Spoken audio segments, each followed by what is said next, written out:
Balita ko, Luna, nagkakamabutihan daw kayo nung lalaki sa bukid. Ano nga ulit ang pangalan nun, Jerome? Si Dave Hutay. Ah, totoo ba yun, Luna? Hindi naman po, Chong. Magkaibigan lang naman po kami ni Dave. Natutuwa lang po ako sa pakikisama niya sa akin. Huwag ka na mag-deny. Nakita ko kung paano kayo magtitigang dalawa. Hindi ka naman magtingin na magkaibigan lang, Luna. Baka naman gusto mong pumili ng mas maayos kaysa lalaking yon. Ikaw nakapagtapos ka at maganda ang trabaho mo. Yung isang yon, di hamak na, magsasaka lang. Hindi naman yata tamang diktahan mo ang anak ko, Junyo. Ang anak ko ang magdidesisyon kung sinong gusto niyang papasukin sa buhay niya. At saka isa pa, huwag kang mangmaliit ng iba kung wala ka rin namang ipagmamalaki. Isipin mo muna kung nasan ka ngayon, bago mo maliitin ang magsasaka lang na sinasabi mo. Siguro po, huwag muna tayong magtalo sa harap ng hapag. Respeto po natin ang biyaya ng Diyos. Tama ka dyan, Luna. Dahil dyan, gusto ko na rin sabihan ang nanay mo na nasa pamamahay ko kayo at ako ang nagpo-provide ng pagkain na yan. Kaya respetuhin niyo rin ako dahil ako nagpapakain sa inyo ngayon. Anong sabi mo? Pamamahay mo? Baka nakakalimutan mo ang ate ko ang bumili ng lupa at nagpatayo ng bahay na to. Hindi naman mapupunta sa iyo to kung hindi siya namatay. Tama na! Kung saan-saan na napunta ang usapan. Pinag-iingat lang namin ni tatay si Luna mula sa Dave na yon. Hindi niya pa lubusan kilala ang tao. Pati na rin ang lolo niyang si Benedicto. Bakit? Ano bang meron sa kanila at gusto niyo akong palayuin?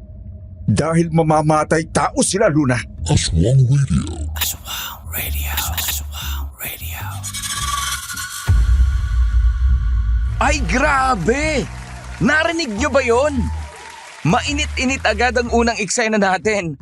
Wala mang presence ng aswang, pero ramdam mo agad ang tensyon sa pagkainan. Aba, hindi lang simpleng usapan to tungkol sa pag-ibig eh. May halong pamilya, dangal, at teka lang, mamamatay tao? Tama ba yung narinig natin, Pao?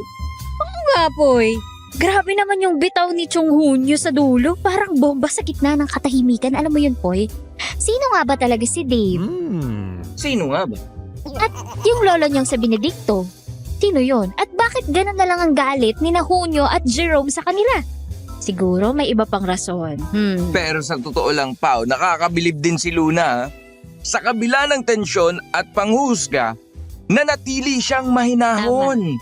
Kung ganyan ka magdala ng emosyon, baka nga mas kilala niya ang sarili niya kaysa sa akala ng lahat.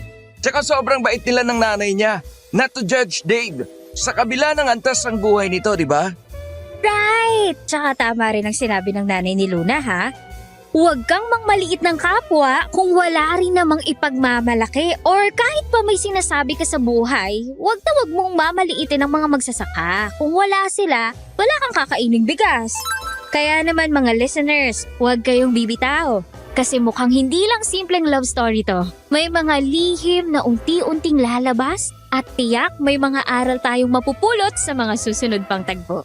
Abangan natin kung totoo nga bang magkaibigan lang sina Luna at Dave. O may mas malalim pa silang pinagsasamahan.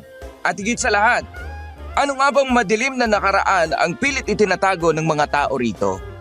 Mamamatay tao nga ba si Dave? Kaya kapit lang mga kaaswang radio dahil nandito kami ni Popoy para ihatid sa inyo ang kwento ni Luna. Aswang Radio. Aswang Radio. Aswang Radio. Good day po sa inyo, Paula and Popoy. And sa ating mga solid na listeners sa Pilipinas, pati na rin sa mga nasa ibang bansa. Itago nyo na lamang po ako sa pangalang Luna. Actually, pangalan niya ng pusa kong itim but I decided na yan na lang ang pangalang gamitin to hide my real identity. Hindi ko alam kung sign of aging na rin ba ito, pero habang tumatanda, mas nakakahiligan ko ng makinig ng mga ganito kesa manood ng mga palabas. Nakakatakot man, pero naaaliw din ako. At saka sa ganitong paraan, naaalala ko rin ang lalaking inibig ko noon dahil sa hindi pangkaraniwan naming istorya. Nag-umpisa po ang kwento kong ito nang sumama ako sa nanay kong magbakasyon sa naging probinsya ng tita ko matapos niyang makapangasawa ng taga roon, si Chong Hunyo. Nung una, naging ayos at mapayapa naman po ang pananatili namin doon hanggang sa makilala ko si Dave, isang matipunong magsasaka. Simula po nang maging malapit kaming dalawa, tutol na po agad ang pinsan kong si Jerome at si Chong Hunyo sa hindi malamang dahilan. Hindi ako naniwala sa sinabi nilang mamamatay tao raw si Dave. Hanggang sa ako na po ang nakadiskubre ng totoo. Para akong naipit sa dalawang matataas na pader at hindi ko alam kung kanino ako kakampi o maniniwala. Pero hindi pala lahat ng nakikita mo'y totoo. At matututunan din nating maintindihan na kaya nakakagawa ng masamang bagay ang isang tao dahil sa malalim na dahilan. Huwag naman ho sanang umabot sa ganyan yung pagkadisgusto niyo sa tao. Una, minaliit niyo siya. Tapos ngayon naman gagawan niyo ng kwento. Totoo sinasabi ni Tatay Luna. Kahit magtanong ka pa sa mga kapitbahay, iiwasan lang nilang sagutin yun sa takot eh. Eh kung mamamatay tao pala, ba't hindi nakakulong? Yan ang mahirap sa mga tao ngayon eh. Nang bibintang ng walang sapat na ebidensya. Oo, walang patunay. Pero lahat dito sa barangay, siya ang ituturo sa pagkawala ng isang dalaga dito sa atin nung nakarang taon. Siya ang huling nakitang kasama at kinabukasan, natagpuan na lang yung babae na pira-piraso na ang katawan. Ano, Luna? Gusto mo bang matula doon? Porky po ba siya na ang nakitang huling kasama? Siya na agad ang may gawa. And for sure, iniimbestigahan din naman po yun ng mga pulis. Pero walang sapat na ebidensya na nakapagturong siya nga ang pumatay sa babae. Huwag mo na nga ipagtanggol. Basta makinig ka sa amin. Hanggat nandito kayo ni Tita Marife sa bahay, kargo namin kayo. Ayaw namin may masamang mangyari sa inyo. Ano na lang ang sasabihin namin kay Tito Luis kapag may hindi magandang mangyari? Malamang kami ang masisisi. Tama si Jerome. Hindi naman namin kayo pipigilan kung alam naming ayos lang. Pero pagdating kay Dave, Luna, ibang usapan na yan. Kung ayaw mong mahusgahan ka rin ng ibang tao rito, tigil-tigilan mo na ang paglapit sa lalaking yon. Naintindihan mo ba? Oo, Chong. Hay, hanggang ngayon napapaisip pa rin talaga ako kung ano bang nakita sa'yo ni ate kung bakit kanya pinakasalan. Masyado ka namang arogante at mayabang kahit wala ka namang ipagmamayabang. Ngayon, mahilig ka pang gumawa ng kwento tungkol sa ibang tao. Ma, tama na. Huwag mo nang dinadamay ang patay, Maribe. Respetuhin mo ang kapayapaan ng asawa ko sa itaas. Dapat ba ikaw na rin ang pagbintangan ko sa pagkamatay ni ate? Dahil ikaw rin naman ang huli niyang kasama bago siya namatay, hindi ba? Na nakita na lang siyang maraming saksak sa tiyan sa mismong labas ng bahay niya. Hinding-hindi ko magagawa yun sa sarili kong asawa. Aswang ang may kagagawa nun at hindi ako. Tama na! Huwag niyo na pag-usapan ng mama ko. Ayoko nang kumain. Nawalan na ako ng gana. Ma!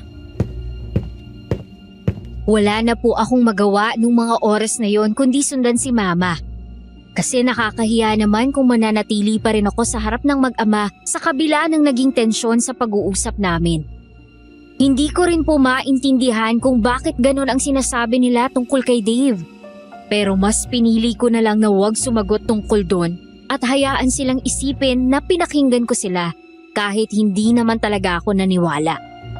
Sa saglit na panahon pong nakilala ko si Dave, masasabi kong napakabuti niyang tao.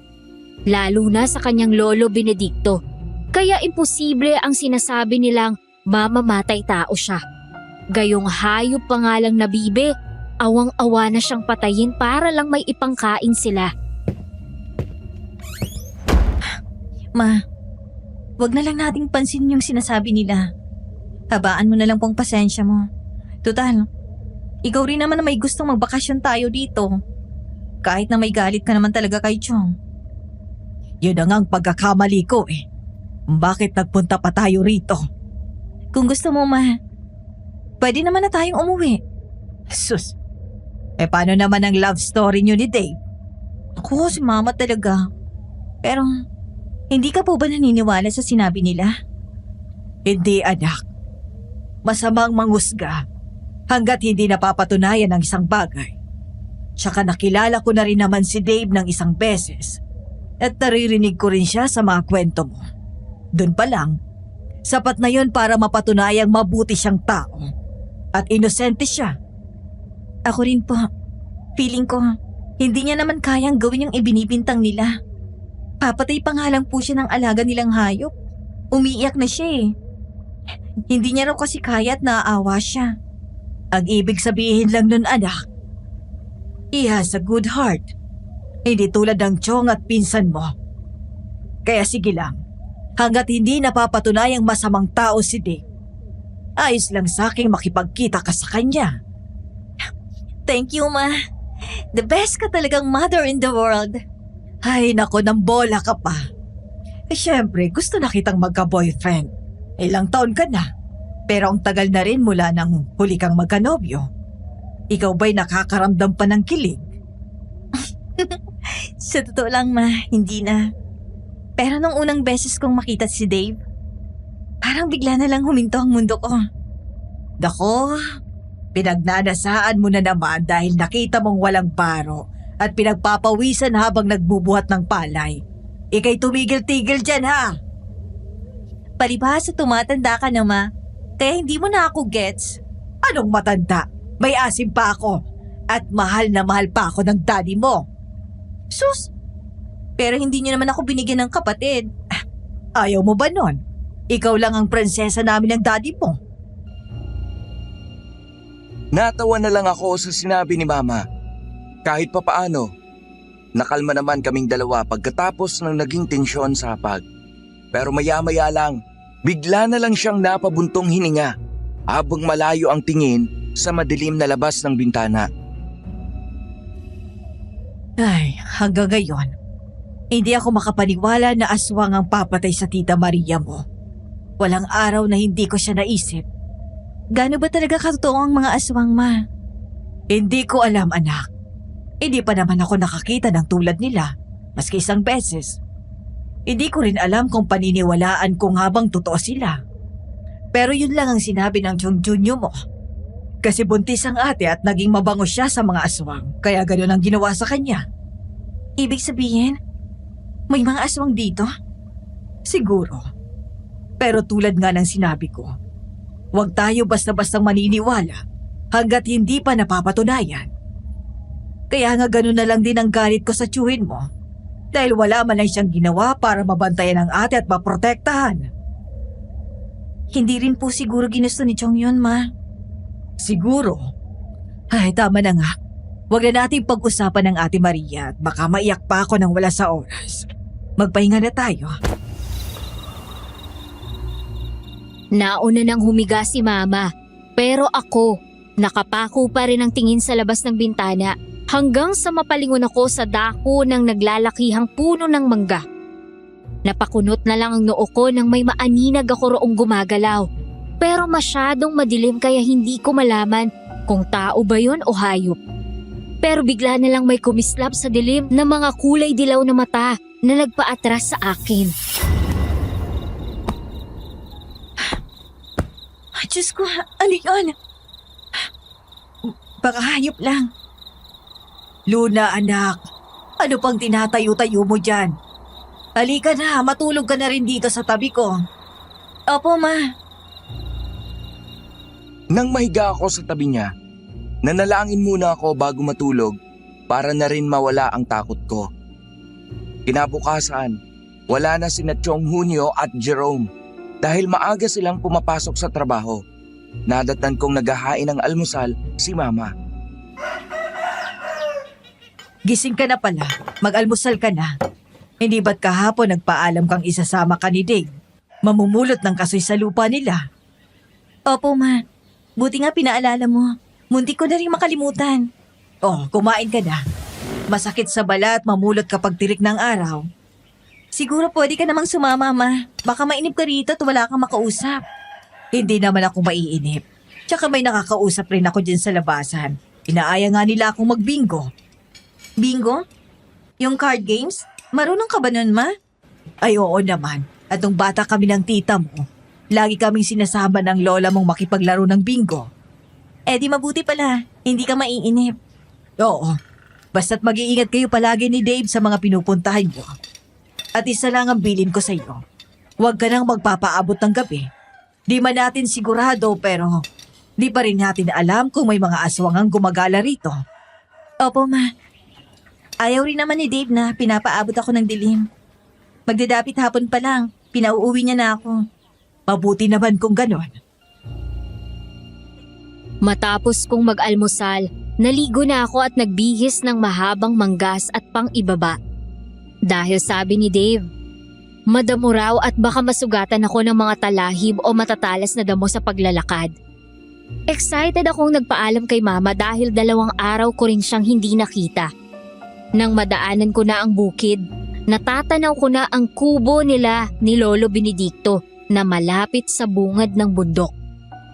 Kitang-kita ko na ang maliwalas na ngiti sa akin ni Lolo kaya napakaway ako sa kanya at parang batang nagtatakbo. Lumabas na rin si Dave dahil mukhang sinabi ni Lolo na parating na ako. Oh, dahan-dahan at baka madapa ka. Makakarating ka naman sa amin kapag maglakad ka lang. Mano po, Lo? Mabuti naman at nagmahaba ka ng damit para hindi pinagtitingnan ng mga manyakis yung mga hit at binti mo. Sus, napaka-protective mo naman po. Siyempre, ayaw kong nababastos ka dyan sa labas ng kahit na sino. Baka makapatay ako. Ano? Anong makapatay? Siyempre biro lang. Alam mo naman sa panahon ngayon, di ba?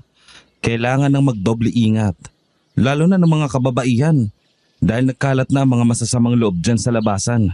Kahit kilala mong tao, di mo pwedeng pagkatiwalaan masyado. Dahil hindi mo naman lubos na alam kung anong kaya niyang gawin sa'yo. Sa bagay, tama ka. Pero pagkasama mo ko, walang makakagawa ng hindi maganda sa'yo. Thank you, Dave. Ano? Ready ka na? Nakapag-almusal ka na ba? Kung hindi pa, may kapit kamote dyan. Hindi na, kumain na ako sa bahay.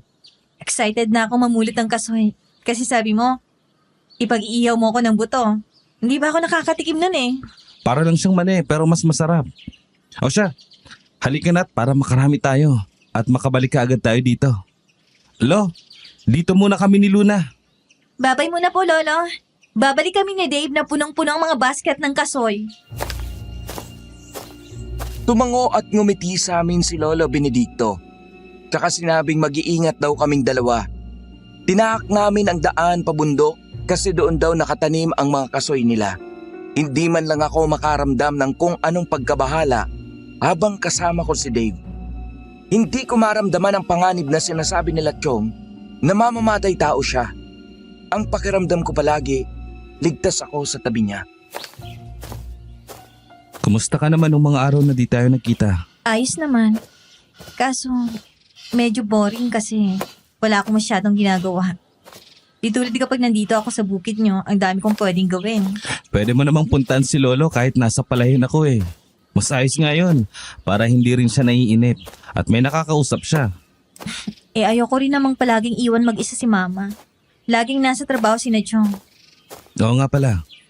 Kumusta naman ang pananatili niyo ron ng mama mo? Ayos lang ba kayo doon? Oo. Kaso madalas magtalo si na Mama at Chong.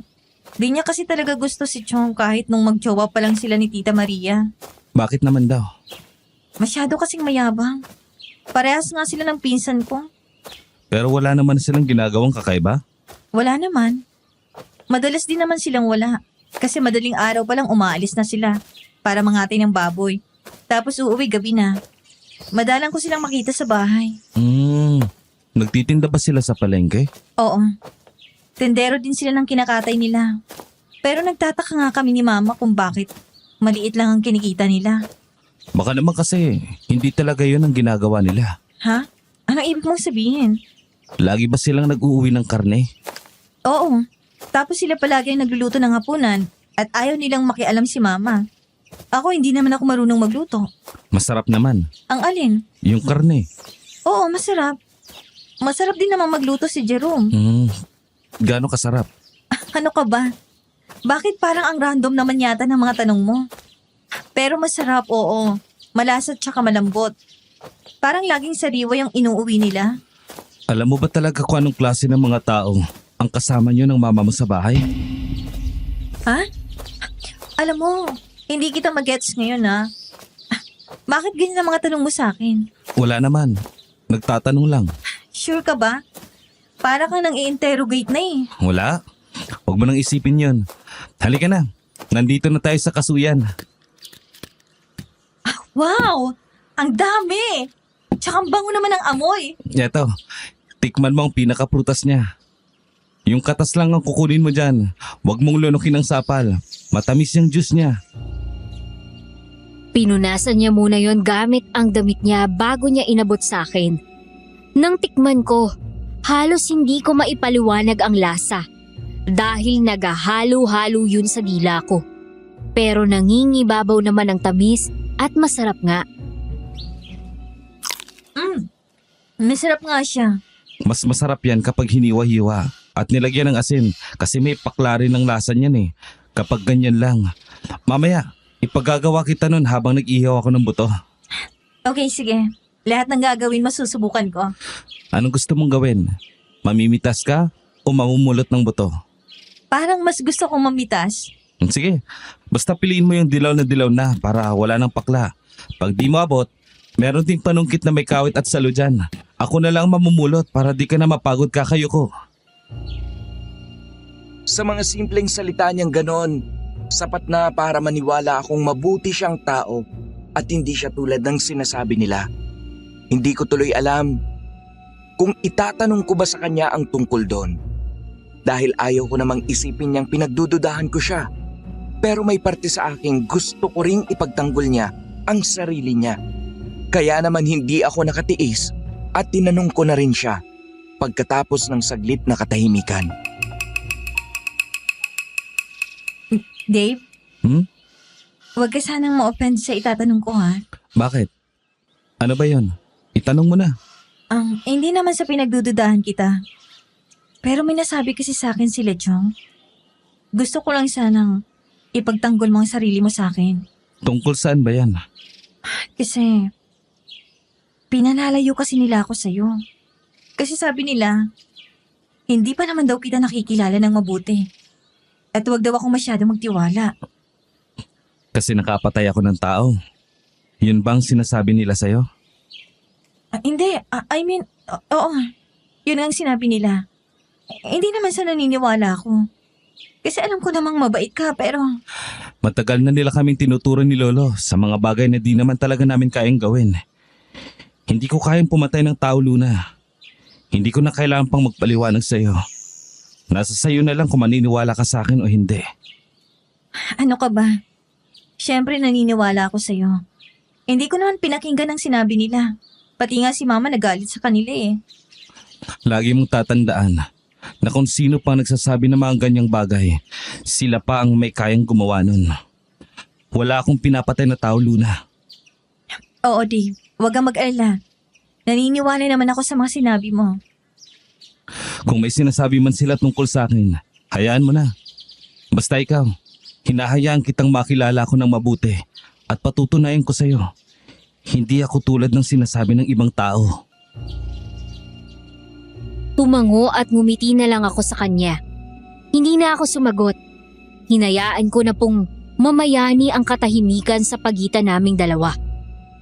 Nang mapuno na namin ang dalawang basket at nag-enjoy naman ako, bumalik na kami bandang mag-aalas 12 ng tanghali dahil kailangan niya pang magluto. Halika na. Baka kanina pa naghihintay si Lolo. Gutom na rin siguro yon. Oo nga. Ano nga palang iluluto mo ngayon? May binili akong toyo at saka daing na pusit. Kumakain ka ba ng mga yon? Masarap yun sa sukang maanghang. Kumakain naman ako ng tuyo. Pero yung daing na pusit, hindi ko pa nasubukan. Pwes ngayon, masusubukan mo na. Napangiti na lang ako sa kanya. Sa totoo lang po, marami akong bagay na hindi pa alam noon. Pero nang dahil kay Dave, ay nasusubukan ko. Tinuruan niya rin ako noon kung paano magbukas ng buko at niyog. Yung mga bagay na akala ko dati mahirap, madali lang pala. Basta may tutulong sa'yo. Naging masaya po ako nung araw na yon at natikman ko na rin ang buto ng kasoy. Para akong bata na sabik makakain ng pagkain na hindi niya pa natitikman sa tanang buhay niya. Dahil marami kaming naluto, nagpadala siya ng isang garapon para daw kay mama. 5:00 ng hapon nang sabihin niyang ihahatid niya ako pa uwi. Kaya naman nagpaalam na ako kay Lolo Benedicto. Hindi niya ako hinahayaang maglakad mag-isa sa daan, kaya hanggang bahay, hinahatid niya talaga ako. Hindi ko naman inasahan na nung mga oras na yon, nandun na sina Chong Hunyo at Jerome. Kahit maaga pa, hindi katulad ng mga normal na oras ng uwian nila. Bakit kasama mo na naman ang lalaking yan, Luna? Di ba sinabihan ka na namin ni tatay kagabi? Hindi ko naman siya pinipilit na pumunta sa amin, Jerome. Siya mismo ang may gusto. At hinayaan mo sumama? Alam mo bang nalalagay mo sa alanganin ang pamangking ko? Hindi ko siya kailanman ilalagay sa panganib. Kung may mangyayaring masama kay Luna, ako ang unang tatayo para ipagtanggol siya. Tama na po. Huwag niyo na akong gawing parang bata na walang sariling isip. Kung ayaw niyo kay Dave, problema niyo po yun. Pero huwag niyo naman akong diktahan kung sinong pwede kong kausapin. Luna, makinig ka naman. Ayaw lang namin mapasama ka sa tao may madilim na nakaraan. Madilim na nakaraan? Paano kayo nakakasiguro? Kung puro sabi-sabi lang ang alam niyo. Hindi mo alam kung anong kaya niyang gawin. Kaya bago ka pa mahulog ng husto, layuan mo na siya. Gusto ka lang namin protektahan, Luna. Masama ba yun? Protektahan o kontrolin? Tama na, Jerome. Junior. Anak ko to at may sariling isip. Kung si Dave ang gusto niyang makasama, anong masama ron? Marife, hindi mo alam ang sinasabi mo. Panganib ang dala ng lalaking yan. Mas panganib ang dala ng paulit-ulit na galit at paninira niyo. Kung wala kayong patunay, tigil-tigilan niyo si Dave. Kung gusto niyong isipin na masama ako, wala na akong magagawa. Pero tandaan niyo, Jerome, Mang Junyo, ang tunay na may bahid ng dugo, hindi palaging yung tinuturo ng iba. Natigilan ako sa sinabi niya. Hindi ko agad na-gets. Pero alam kong may laman at may bigat. Parang may tinutukoy siyang mas malalim. Gusto ko siyang tanungin pero nahihiya ako sa harap ni Chong at Jerome. Tumalikod siya at naglakad palayo. Iniwan akong naguguluhan. Kung lagi niyo siyang huhusgahan, wala talagang mangyayari. Kung ayaw niyo sa kanya, problema niyo yun. Pero wag niyo akong pilitin at pigilan sa gusto kong gawin. Ang tigas talaga ng ulo mo, Luna. Tandaan mo, kapag may nangyari sa'yo, wala kaming kasalanan.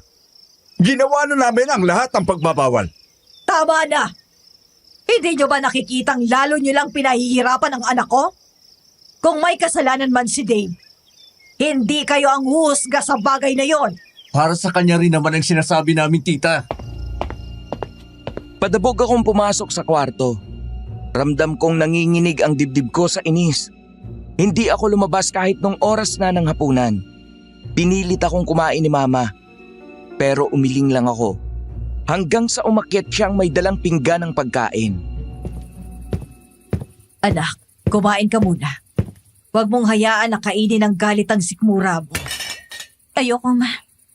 Wala akong gana. Naiintindihan kita. Pero wag mong parusahan ang sarili mo. Hindi mo kasalanan na hindi nila matanggap si Dave. Ma, bakit parang sobrang galit nila? Hindi ko maintindihan. May mga taong ganyan. Mas madali para sa kanilang manisi at mambintang kesa kilalanin ng isang tao. Basta tandaan mo, anak. Ako, naniniwala ako sa nararamdaman. Huwag mong hayaang diktahan ka ng ibang tao. Naiyak ako sa mga sinabi niya pero hindi ko rin mapilit ang sarili kong kumain. Kaya pinabayaan na lang niya ako. Sabay hawak ng buhok ko bago lumabas ng kwarto. Mag-isa kong kinulong ang sarili ko sa dilim hanggang sa nakatulog. Bandang hating gabi, nagising akong kumakalamang sikmura. Dahan-dahan akong bumaba dahil baka magising si Mama. Tahimik ang paligid, maliban sa tiktak ng orasan. Pero bago pa ako makarating sa kusina, narinig ko ang mga boses ni na Chong Hunyo at Jerome mula sa labas ng pinto. Tay, kumpleto na to. 2 itak, 3 sako. Sapat na siguro para ngayong gabi. Mabuti. Siguraduhin mong matalim ang lahat. Ayokong pumalpak tayo gaya ng huli. Oo, inayos ko na. Pero tay, sigurado ba kayo? Hindi ba't masyado ng delikado kapag patuloy tayong lumalabas ng ganitong oras? Delikado kung mahina ka at magpapahuli ka. Tandaan mo, hindi tayo tulad ng iba. Hanggat hindi nauubos ang mga gaya nila, wala tayong dapat ikatakot. Pero paano kung mahuli tayo? Lalo na't laging nakabantay yung Dave na yon. Baka isang araw, tayo na ang sumabit niyan. Kaya nga kailangan mauna tayo. Huwag kang panghinaan ng loob, Jerome. Tandaan mo, ang dugo ang nagpapatibay sa atin. Kapag nakuha natin ang gusto natin ngayong gabi, tatagal pa tayo sa larangang ito. Napakapit ako sa poste ng hagdan. Parang nanlamig ang katawan ko. Hindi ko man lubos maintindihan pero nakakatakot pakinggan ang usapan nila. Halika na, Jerome. Bago pa mag-umaga, hindi tayo pwedeng makita ni kahit sino. Opo, tay. Dali-dali akong bumalik ng kwarto at tumiga na parang walang narinig. Nanginginig pa rin ako habang nakapikit. Pilit tinataboy ang mga imaheng pumapasok sa utak ko. Luna, anak. Bakit gising ka pa? Ma, nagutom lang ako. Nakita kitang palabas kanina. Huwag ka na lang munang bumaba.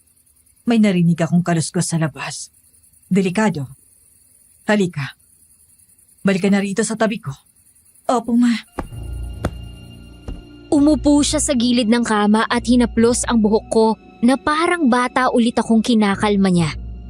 Kinabukasan, isang mainit na balita ang dala ni Jerome pabalik nang inutusan siya ni Chong na bumili ng pandesal. Tay! May patay sa ilog. Babae, pira-piraso ang katawan. Anong sabi mo, Jerome? Babae, tay. Ah. Kagabi pa raw nawawala. Kaninang madaling araw, natagpo ang lumulutang. Pero hindi na buo. Para siyang hinalukay ng hayop. Diyos ko. Ano ba tong nangyayari sa baryong ito? Totoo ba yan? Hindi naman biro yung sinasabi mo? Kung hindi ka naniniwala, sumama ka. Nasa ilog pa ang mga tao.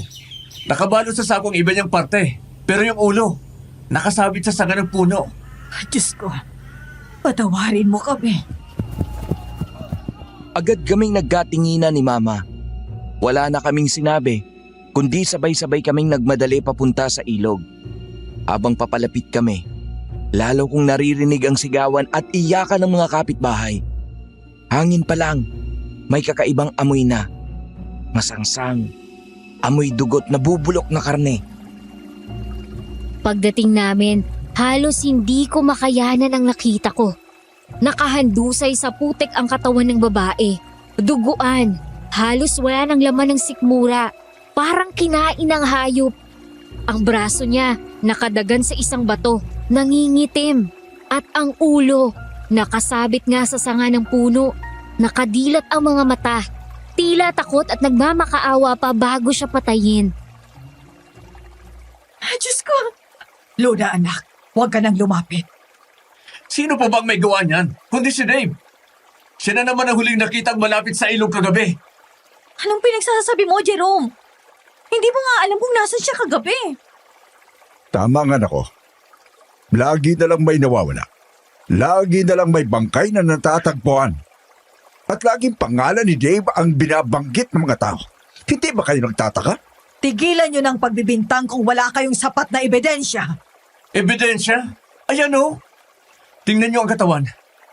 Paano magiging gawa ng hayop yan kung hindi taong pumatay?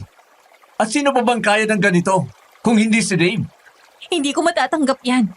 Kung siyang may gawa, bakit hindi pa siya inuli ng pulis? Dahil matalino siyang mamamatay tao.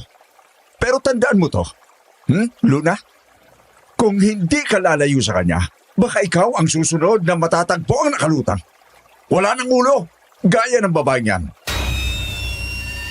Napaatras ako sa sinabi niya. Ramdam ko ang malamig na hangin na dumampi sa bato ko. Parang may malamig na kamay na humawak sa akin. Si Mama agad ang humawak sa balikat ko. Pinisil ng mariin para pakalmahin ako. Ramdam kong parang binabalot ng takot at chismis ang lugar. Halos lahat nakatingin kay Jerome habang paulit-ulit nitong sinisigaw ang pangalan ni Dave. Parang gusto niyang ikalat na siya ang salarin kahit walang patunay. Kung hindi pa natin siya paalisin dito, baka sunod-sunod pa ang mamatay. Kailangan na natin kumilos. At ikaw, Luna, kung pipilitin mong makisama sa kanya, baka hindi na kita magawang iligtas pa sa oras ng kapahamakan. Tandaan mo ang itsura ng bangkay niya. Napalunok ako. Halos hindi makahinga. Sa imahe ng babaeng patay, sa banta ni Chong at sa mga mata ni Jerome na punong-puno ng paninisi.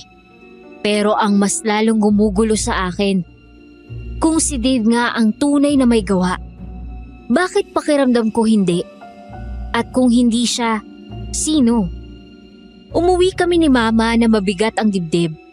Habang naglalakad, hawak niya ang kamay ko ng mahigpit na para bang bigla na lang akong mawawala. Nung araw na yon, hindi rin ako nakatiis at agad na pumunta sa kubo nila. Dave! Dave! Luna, ano nangyayari? Bakit nagmamadali ka? May patay sa ilog. Babae. Pira-pirasong katawan. At si Jerome. Sinisisi ka na naman. Huminga ka muna. Kalma lang. Nandito ako. Kilala mo naman ako, di ba?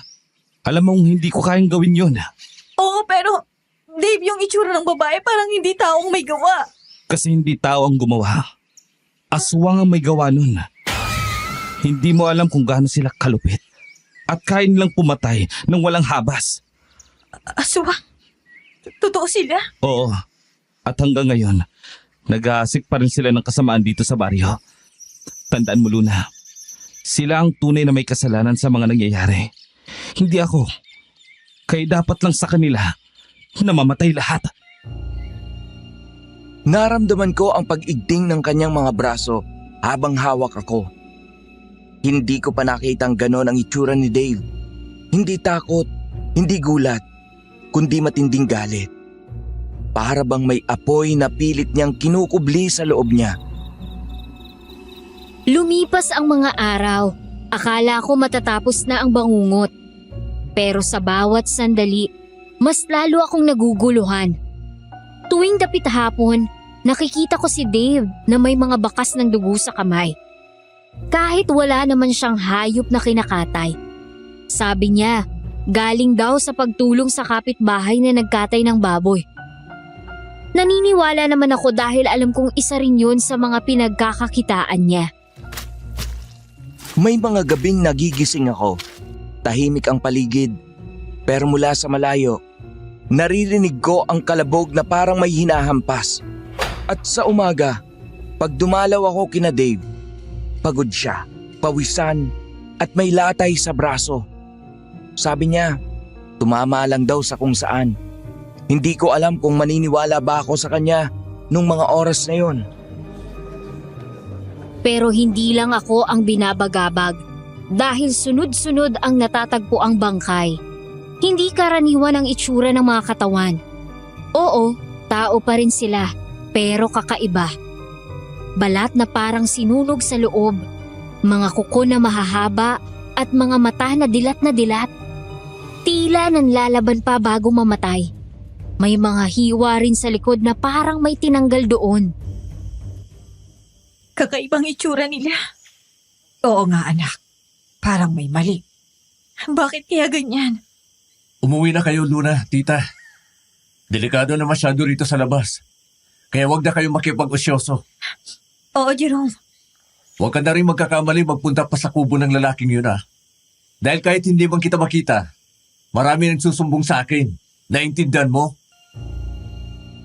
Isang tipid na tangula lang ang itinugon ko sa kanya na ikinangiti naman ng pinsan ko. Isang hapon, Pumuslit at dumalaw ulit ako sa kanila. Sa likod ng kubo, nadatnan ko si Dave. May nakalatag na mesa at doon may nakalatag na piraso ng karne. Hinihiwa niya gamit ang matalim at malapad na kutsilyo. Napahinto ako sa kinatatayuan ko. Dave, anong karne yan? Luma na kasi. Naiwan kahapon. Medyo nag-iba na ang kulay kaya parang maputla. Pero sayang kung itatapon eh. Gagawin ko na lang adobo. Pero iba ng amoy, parang panis. Hindi ka lang siguro sanay. Ako na lang kakain eh. Hindi ko na to ipapakain sa inyo ni Lolo. Tumango ako pero kumakabog ang dibdib ko. Ang karne kulay malabnaw na abo. Parang wala ng dugo. At ang amoy, hindi lamang panis, kundi may halong kakaibang lansa na hindi ko maipaliwanag. Tumalikod ako. Pinilit ngumiti. Pero sa loob-loob ko, may malamig na takot na unti-unting kumakapit sa akin. Kinaumagahan, kumalat agad ang balita. Isa na namang bangkay ang natagpuan. At hindi lang basta bangkay, kundi si Mang Pedro, matalik na kaibigan ni Chong Hunyo. Halos hindi makilala ang katawan, kagaya ng mga nauna. Ang tiyan niya'y punit, ang mga matay nanlilisik, at ang balat niya'y puno ng sugat na parang pinahirapan at mukha siyang kaawa-awang hayop. Hindi na pwede to. Si Pedro na ang sinunod. Hindi na ako papayag na may mamatay pa ulit. Tay, kalma lang po muna. Anong kalba, Jerome? Nakita mo ba kung anong ginawa sa kaibigan ko? Wala nang natirang maayos sa kanya. Demonyo ang may gawa nito. Malabang, yung dalawa na naman nakatira sa paanan ng bundok. Diyos ko. Junior, mag-isip ka naman.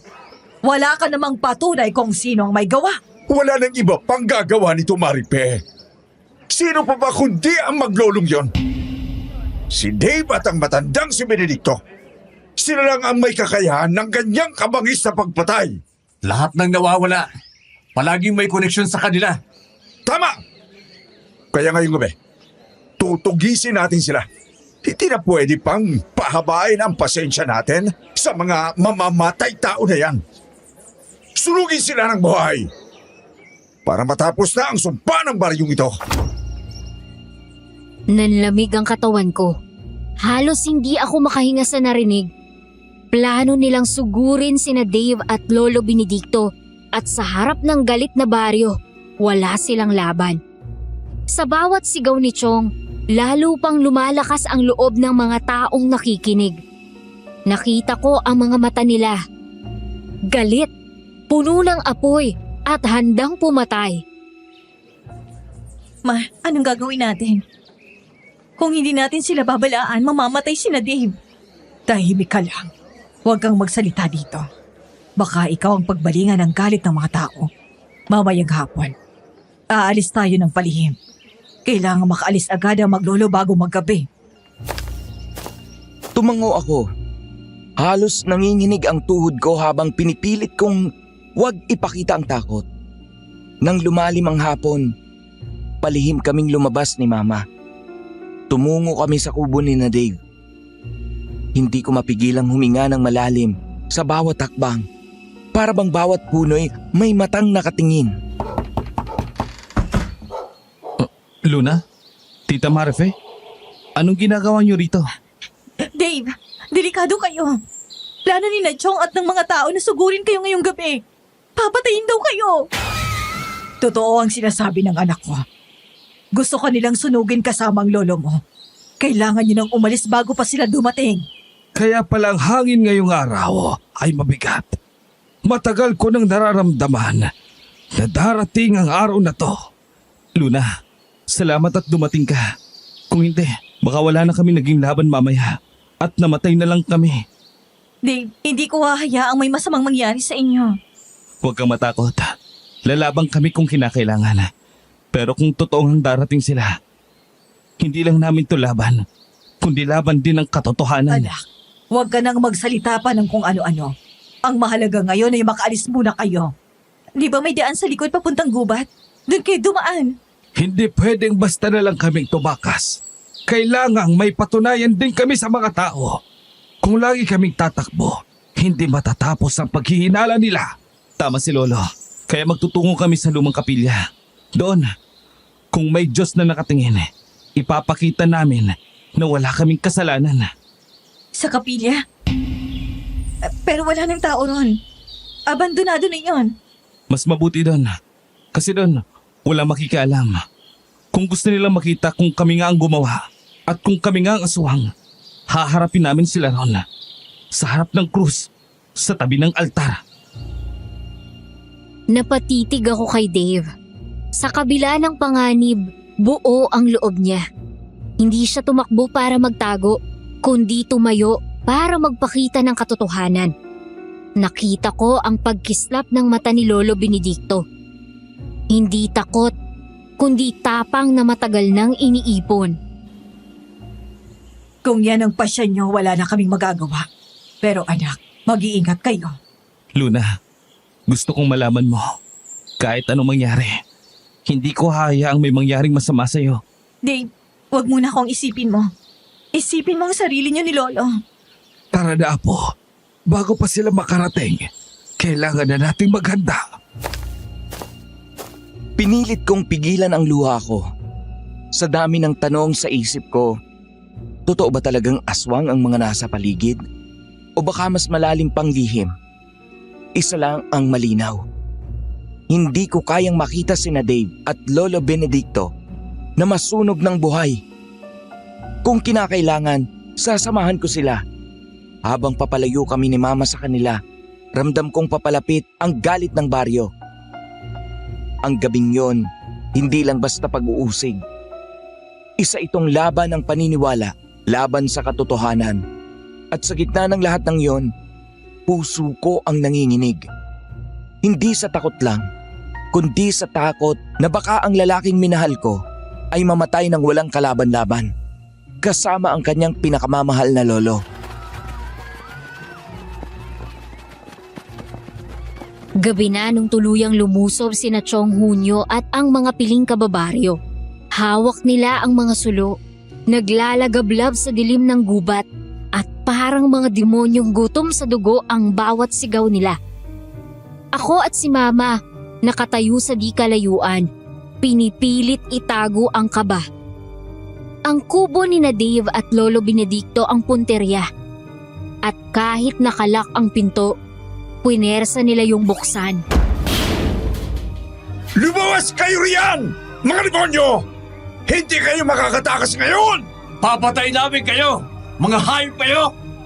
Bago pa kami mga taga-baryo ang maubos ninyo! Lumabas kayo kung tunay kayo matatapang! Ngayon tayo magharap-harap! Huwag na kayo magtago! Hahanapin namin kayo kahit saan kayo magpunta! Makawala kayong puso! Ngunit kahit anong sigaw, wala silang natagpuan.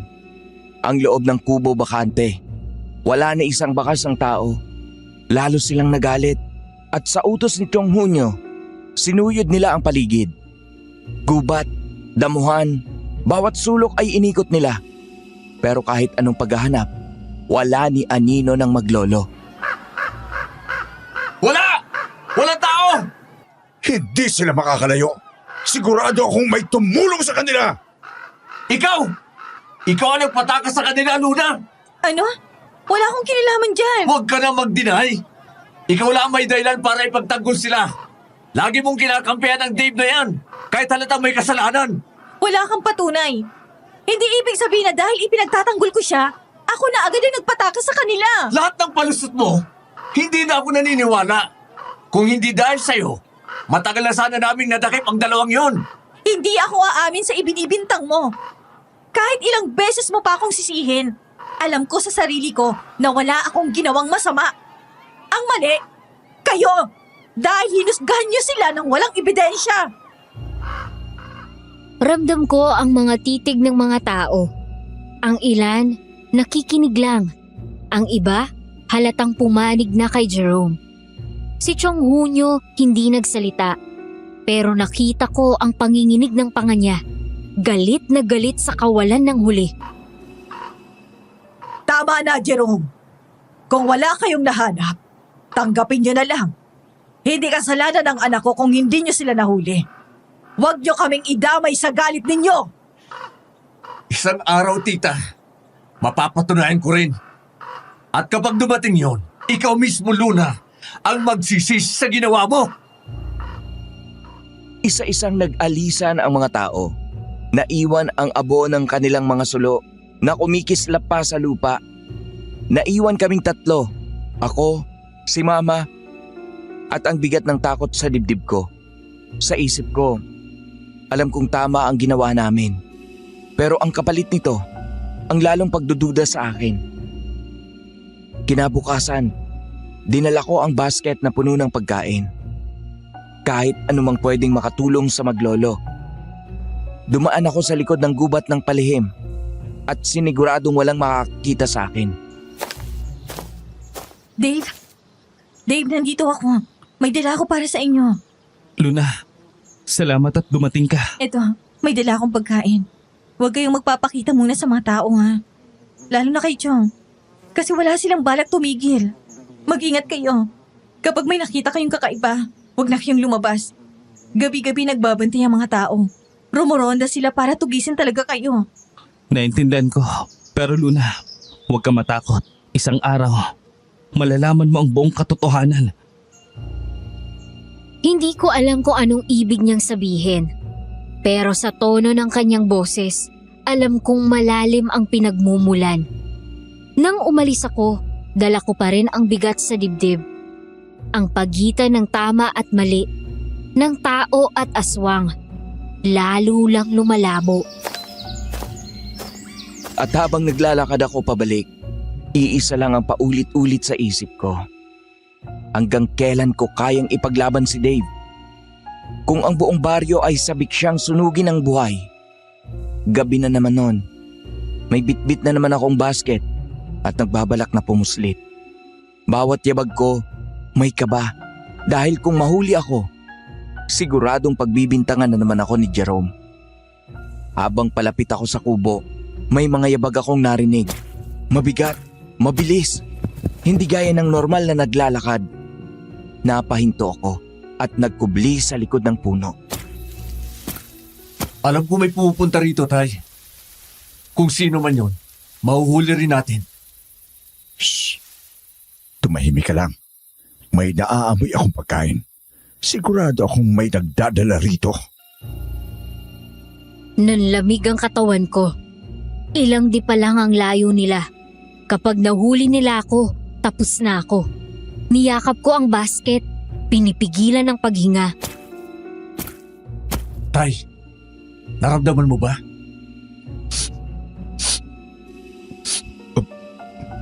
Wala. Baka hangin lang. Tara, lumipot pa tayo. Napasinghap ako ng marahan. Pilit tinatanggal ang kaba. Muntik na akong mahuli. Kung hindi sila lumihis ng daan, siguradong tapos na ako.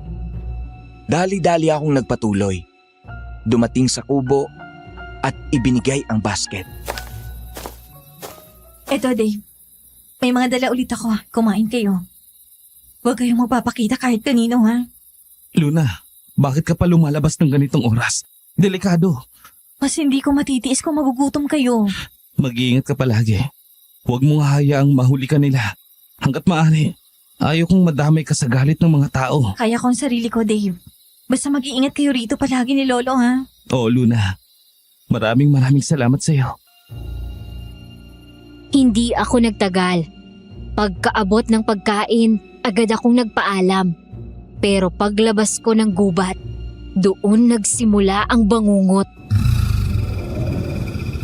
Sa una akala ko hangin lang. Pero nang maramdaman ko ang mabigat na yabag sa lupa, alam kong hindi na tao ang nasa paligid. Paglingon ko, doon ko na siya nakita. Isang nilalang na nakayuko. Mahahaba ang kuko. Mapula ang mata. Ang balat niya'y kulay abo. Ang bibig nakanganga na parang gutom na aso. Ay, Diyos ko! Lumayo ka sa akin! Halimaw! Tulong! Tulungan niyo ako! Tumakbo ako ng mabilis. Halos hindi ko naramdam ang hangin. Pero sa bawat takbang ko, mas naririnig ko ang paghingal ng nilalang sa likod ko. Dumaan ako sa makakapal na halaman. Halos masugatan na ang braso ko. Naririnig ko ang mga kuko nitong sumasayad sa mga puno. Isang maling hakbang lang, tapos na ako. Nilingon ko siya saglit at doon ko nakita ang bibig nitong punong-puno ng dugo. Ang ngipin matutulis at ang dilay mahaba na parang ahas. Diyos ko, tulungan mo ako! Malapit na niya akong madampot nang madapa ako sa ugat ng puno. Napasigaw ako. Hawak ang tuhod. Habang papalapit siya, amoy ko ang lansa ng hininga niya. Parang panis na dugo. Pero bago siya makalapit, biglang may humampas ng matalim na bagay mula sa dilim. Tumilapon ang halimaw. Umalulong ito ng malakas. Luna! Tumakbo ka na! Huwag ka nang lumingon! Dave! Bilis! Hindi ka ligtas dito! Hindi na ako nag-isip pa. Tumakbo ako. Halos wala na akong makita sa daan dahil sa luhang tumatakip sa mata ko. Hindi ko alam kung takot o ginhawa. Sa bawat sigaw ng halimaw sa likod, alam kong si Dave ang humaharang sa kanya. Nang marating ko ang bakanting daan palabas ng gubat, halos bumigay ang tuhod ko. Nanginginig pa rin ako sa nakita. Hindi na kwento lang ang mga aswang. Totoo sila. At kung hindi dumating si Dave, ako na sana ang bangkay na susunod na matatagpuan. Halos hindi ko naramdam ang lupa sa bigat ng mga paa ko. Dumiretso ako pa uwi. Pawis at luha ang magkahalong bumabagsak sa mukha ko. Pagpasok ko ng bahay, nadatnan ko si Mama na gising pa, nag-aabang. Oh, Diyos ko anak, Luna! Bakit ngayon ka lang?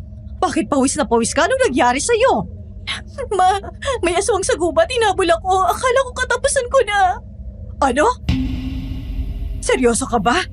Anak, bakit ka pa pumunta ron? Dinalan ko sina Dave at Lolo Benedicto ng pagkain. Kung hindi ko gagawin niya, baka magutom sila. Pero buhay mo ang kapalit, Luna. Hindi mo ba naisip kung gaano kadelikado? Naalala ko si Dave, Ma. Hindi ko kayang pabayaan siya. Kung nakita mong itsura ng halimaw na yon, hindi tao, Ma. Hindi siya tao. Anak, ayokong mawala ka. Kung totoo ngang may aswang, mas lalo kang hindi dapat lumalapit doon. Pero Ma, kung hindi dumating si Dave, patay na sana ako. Siyang humarang. Siyang lumaban. Si Dave? Paano naman siya nakarating agad doon? Hindi ko po alam. Basta bigla na lang siyang lumitaw. May dala siyang sandata at tinamaan niya yung halimaw. Anak, hindi ba minsan sumagi man lang sa isip mo na baka may kinalaman talaga si Dave sa mga nangyayari? Opo, may duda ako. Pero Ma, hindi ko siya kayang talikuran basta. Luna, baka nahulog ka sa maling tao. Hindi, Ma. Kilala ko siya. Sa lahat ng tao rito, siya lang ang tunay na nagtatanggol sa akin. Kahit lahat sila, puro galit at paninira, siya lang ang tumayo para sa akin. Ay, pasalamat ka na lang at wala pa ang tiyong at pinsan mo. Talagang hindi sila tumitigil para hanapin sila. Sa kabila ng lahat ng tanong, mas nangingibabaw ang damdamin ko. Oo, may mga pagkakataong parang may tinatago siya. Pero sa mga kamay niyang kumapit sa akin, sa tinig niyang nagsabi na huwag akong matakot, alam kong totoo ang isang bagay. Mahal ko siya. Kinabukasan, habang umuulan ng marahan, naglakad ako muli papunta sa gubat. Bitbit ang maliit na basket dahil hindi ako nakatiis. Kahit takot pa rin ako, gusto ko siyang makita. Dave, ako ito. Nandito ulit ako. Luna, bakit bumalik ka kagad? Hindi ako mapalagay. Gusto kitang makita. Gusto kong malaman kung ayos ka lang. Hindi mo na dapat ginawa to. Delikado kagabi. Baka bumalik sila. Dave, kung hindi dahil sa'yo, wala na ako ngayon. Kaya kahit anong mangyari, hindi kita iiwan. Tinitigan niya ako.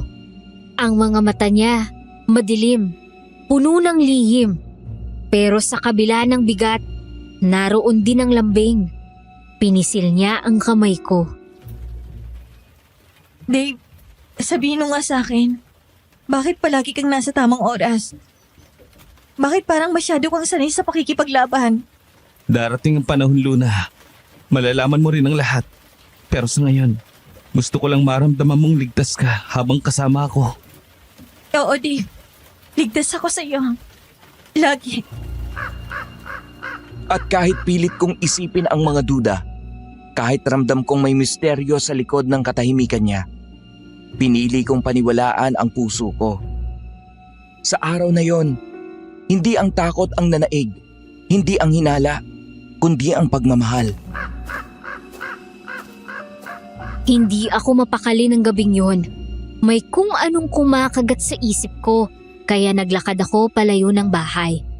Ang buwan, kalahati lang ang liwanag, at ang gubat, tila humihinga ng malalim na ingay. Doon ko narinig, isang sigaw. Mahina pero puno ng takot. Sino ka? Lumabas ka dyan! Magpakita ka sa akin! Napahinto ako. Kumabog ang dibdib. Dahan-dahan akong lumapit at nagtago sa likod ng puno. Sa liwanag ng buwan, nakita ko siya.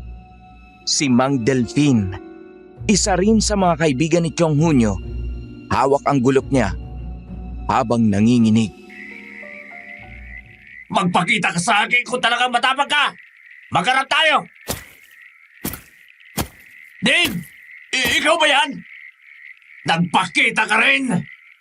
To! Dahil ikaw naman ang susunod kong papatayin! Sigurado ka ba dyan? Hindi mo ako kaya. At kahit papatay mo naman ako ngayon, hindi naman magbabago ang tingin ng mga tao sa baryo natin. Sa mata nilang lahat, ikaw ang masama! Wala na akong pakialam sa tingin nila sa akin. Basta maubos ko ang lahi nyo. Yun ang importante sa akin ngayon. Uubusin ko kayo mga demonyo! Hindi mo kami maubos kung yan ang iniisip mo. Dahil nagkalat kami kung saan-saan. At hindi mo basta-basta mahanap ang karamihan. Masyado ka ng maraming sinasabi. Ayop ka! Tama na! Bago ko pa maintindihan, nakita ko na ang dugong dumanak mula kay Mang Delfin. Initak ni Dave ng buong lakas sa braso si Mang Delfin. Tumila po ng laman, nagkalat ang dugo sa lupa. Tulog! May tao ba riyan? Parang nagputo lang ng baboy si Dave. Walang pag-aalinlangan. Pira-piraso niyang hiniwa ang katawan. Ang mga bintay pinutol, ang tiyan binuksan, at ang lamang loob, isa-isang iniluwa sa lupa. Ang mga sigaw, unti-unting humina, hanggang wala na. Ang katawan ni Mang Delfin, halos wala nang matira, kundi mga hiwa at buto. Sa ilalim ng buwan, si Dave ay nakayuko, hinihingal, may dugo sa muka. Tila wala na siyang pakialam kung may nakakita. Dave! Napaatras ako. Hawak ang bibig ko para pigilan ang sigaw. Pero naramdaman kong napansin niya ako. Ang mga mata niya dumiretso sa kinatatayuan ko. At sa sandaling yon, ramdam kong wala na akong matatakbuhan.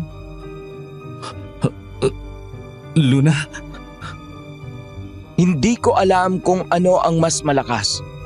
Ang kaba ng puso ko o ang kirot sa dibdib ko. Hindi ko alam kung paano ako nakatakbo palayo sa gubat. Matapos kong makita ang ginawa ni Dave kay Mang Delfin, nanginginig ang buo kong katawan. Parang mawawala ng hininga ko. Pero bago pa ako tuluyang makalayo, bigla siyang lumitaw sa harap ko. Pawis, may dugo sa muka, at mga matang puno ng pakiusap. Luna, hintayin mo ako. Huwag kang tumakbo. Layuan mo ako, Dave! Nakita ko ang lahat! Pinatay mo si Mang Delfin! Pakinggan mo muna ako. Nagkakamali ka ng iniisip. Hindi siya tao, Luna. Hindi tao. Nakita ko mismo. Narinig ko mga palahaw niya. Dumanak ang dugo niya. Tao siya, Dave! Please, sumama ka na muna sa akin. Doon tayo mag-usap sa kapilya. Kung gusto mong marinig ang lahat ng totoo, doon ko sasabihin sa'yo. Ramdam ko ang init ng kamay niyang nakahawak sa akin. Duguan din pati kamay niya, kaya kumapit yun sa braso ko. Hindi ko maiwasang mandiri. Hindi ko alam kung matatakot o maaawa. Sa huli, pinili kong sundan siya. Dala ng gulong-gulo kong damdamin. Ang kapilya ay abandonado. Puno ng alikabok at sapot ng gagamba. Ang mga bangko, basag, at ang altar, kupwas. Pero sa gitna nito, nakaupo si Lolo Benedicto. Tahimik, hawak ang rosaryo. Nang makita niya kami, tumango siya. Parang alam na niya ang lahat na darating din ang gabing yon. Luna, salamat at sumama ka. Hayaan mo sana ako magpaliwanag sa lahat ng nakita mo. Hindi ko kayang hayaan kang nagdududa sa akin. Hindi ko rin kayang isipin na kamumuhian mo ako na hindi mo alam ang totoo. Wala akong pakialam sa tingin ng ibang tao sa akin. Pero pagdating sa'yo, gusto kong magpaliwanag. Kasi ang tingin mo lang ang importante sa akin. Kung totoo man ang sinasabi mo, sabihin mo na. Ano ang lahat ng ito, Dave? Oo, pumapatay ako. Hindi ko itatanggi yung nakita mo. Dahil totoo yun. Pero hindi tao ang pinapatay ko. Mga aswang ang inuubos ko. Aswang? Pero paano? Nakita ko mismo si Mang Delphine. Tao yun. Pati ang mga nakitang bangkay, tao sila, Dave. Akala mo lang, ganun ang kakayahan nila. Marunong silang magbalat kayo. Sa mata mo tao, sa mata ng hindi sanay, wala kang makikitang kakaiba. Pero sa akin, nakikita ko kung sino sila talaga. Bakit? Bakit mo ginagawa yan? Dahil bata pa ako nang pinaslang ng mga aswang na yan, ang mga magulang ko, harap-harapan at walang awa. Nakita ko kung paano nila nilapa. Paano nila pinaglaruan ang laman ng tatay at nanay ko. At mula nun, nanumpa ako. Uubusin ko sila hanggang huli. Kaya hindi ako titigil. Ang bawat putol ng katawan, ang bawat patak ng dugo na nakikita mo, yun ang kabayaran sa sakit na iniwan nila sa akin. Pero Dave, yung mga bangkay na natatagpuan sa baryo, mga babae, lalaki, kilala ko sila, tao sila. Hindi lahat. Yung iba oo tao. Pero hindi ako may gawa nun. Mga aswang mismo ang pumapatay ng ganon para ilihis ang tingin ng mga tao ang katotohanan. Para ituro ako. At si Lolo. Kaya pala laging ikaw ang pinagbibintangan. Oo. Alam nilang ako lang may lakas ng loob na kumalaban sa kanilang lahi. Kaya sinusubukan nila akong sirain. Kaya iniiwas nila ako sa mga tao para isipin nilang ako talagang may ginagawang masama. Pero hindi. Inililigtas ko ang baryo sa mas malaking kapahamakan. Luna, matagal nang lihim ito. Bata pa si Dave. Ako na ang tumulong sa kanya. Tinuruan ko siyang makita ang totoo. Hindi lahat ng matay nakakaunawa. Pero siya, pinili niyang ipaglaban ang katotohanan. At alam niyang tama. Alang-alang na lang sa kanyang mga magulang. Kung totoo nga to, paano ko maniniwala? Tingnan mo ang mga sugat sa katawan niya. Hindi galing sa tao ang mga yan. At sa bawat gabing nagbabantay siya, buhay ang kapalit kung hindi siya lalaban. Hindi nila alam kung gaano kasakit ang ginawa nila sa pamilya ko. Kaya ipaparanas ko rin sa kanilang sakit. Nang doble-doble pa. Hindi sila naawa sa batang ako. Nang umiiyak at nagmamakaawa na huwag nilang papatay ng mga magulang ko. Pero ginawa pa rin nila. Kaya hindi rin ako maawa sa kanila. At papatayin ko sila. sa mas masakit na paraan. Tana. Tana, naiintindihan ko na. Naiintindihan ko na, Dave. Basta lagi mong tatandaan, nandito lang ako at si Lolo. Pati na rin si Mama. Nandito lang kami para sa'yo. Pamilya mo kami. Pamilya ka namin. Salamat, Luna. Kayo na lang ni Lolo ang pinaka-importante sa akin ngayon. Kaya gagawin ko ang lahat para iligtas kayong dalawa. Pero Dave, bakit hindi mo sinabi agad sa akin to? Dahil takot akong hindi mo ako maintindihan. Takot akong kamuhian mo. Pero nang makita kitang tumakbo kanina, na parang mawawala ka sa akin, mas natakot akong mawala ka kaysa sa kahit na ano. Dave, kahit gulong-gulo ako, kahit hindi ko pa lubos na maunawaan, naniniwala ako sa'yo. Salamat, Luna. Hindi mo alam kung gaano kahalaga yan para sa akin. Hanggang sa uli, lalaban ako. Hanggang wala ng aswang na magtatago sa dilim. Sa kapilyang yon, sa gitna ng alikabok at pagkabulok, narinig ko ang pinakamatinding katotohanang gumulo sa isip ko. Si Dave. Oo, pumapatay. Pero hindi tao ang kanyang kalaban, kundi mga halimaw na matagal ko nang iniiwasang paniwalaan. At sa kabila ng lahat ng takot at pag-aalinlangan, mas nanaig pa rin ang isang bagay, ang pagmamahal ko sa kanya. Matapos ang lahat ng narinig ko, mabigat ang dibdib kong umalis. Gulong-gulo pa rin ang isip ko. Paano ko haharapin ang katotohanang si Dave ay pumapatay? Pero mga aswang pala ang kanyang mga biktima. Habang naglalakad pa uwi, ang paligid ay tila mas madilim kaysa karaniwan. Parang bawat puno may matang nakamasid. Biglang may humahangos mula sa kabilang dako ng daan. Nakita ko si Mama. Tumatakbo siya at halos madapa. Takot na takot at umiiyak. Luna, anak! Tumakbo ka na! Bilisan mo! Ma? Ano nangyari sa'yo? Mga aswang, hinahabol nila ako. Ang tiyong mo at si Jerome, silang nangunguna. Silang pinuno ng mga aswang. Ay, Diyos ko, anak, hindi ko alam na sila pala ang mga halimaw. Ano? Si Chong at si Jerome? Oo, nakita ko mismo.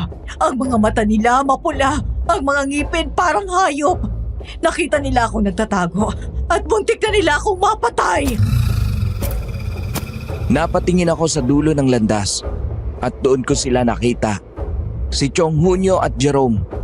Pero hindi na tao ang anyo. Ang mga mata nila'y nagliliyab na pula. Ang mga ngipin matutulis. At sa likod nila, may hindi bababa sa 10 halimaw na sumusugod. Diyos ko, Ma, anong gagawin natin? Tumakbo tayo, anak, sa kapilya. Doon kina Dave. Doon lang tayo ligtas kung totoong hindi nila kayang mapasok ang tahanan ng Diyos. Hindi na ako nagdalawang isip. Hinawakan ko ang kamay ni Mama at magkasabay kaming tumakbo. Ang lupa'y tila kumakalabog sa bigat ng mga paa ng mga halimaw.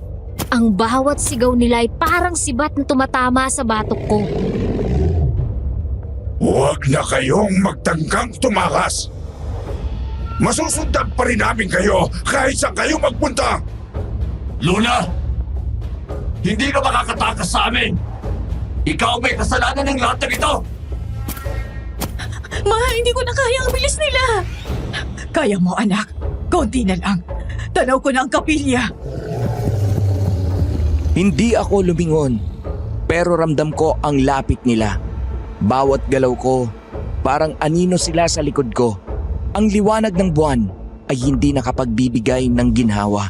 Bagkus, parang mas lalo nitong ipinapakita ang bangis ng kanilang mga ngipin. Natanaw ko ang kapilya. Madilim, ngunit yun lang ang tanging pag-asa namin. Habang papalapit kami, mas lalo pang lumalakas ang mga yabag ng mga halimaw. Chong! Jerome! Tigilan niyo na kami! Huli ka na, Luna! Dugo mo ang magbibigay lakas sa amin! Tumalon ang isa sa kanila mula sa sanga. Halos maabot ang balikat ko.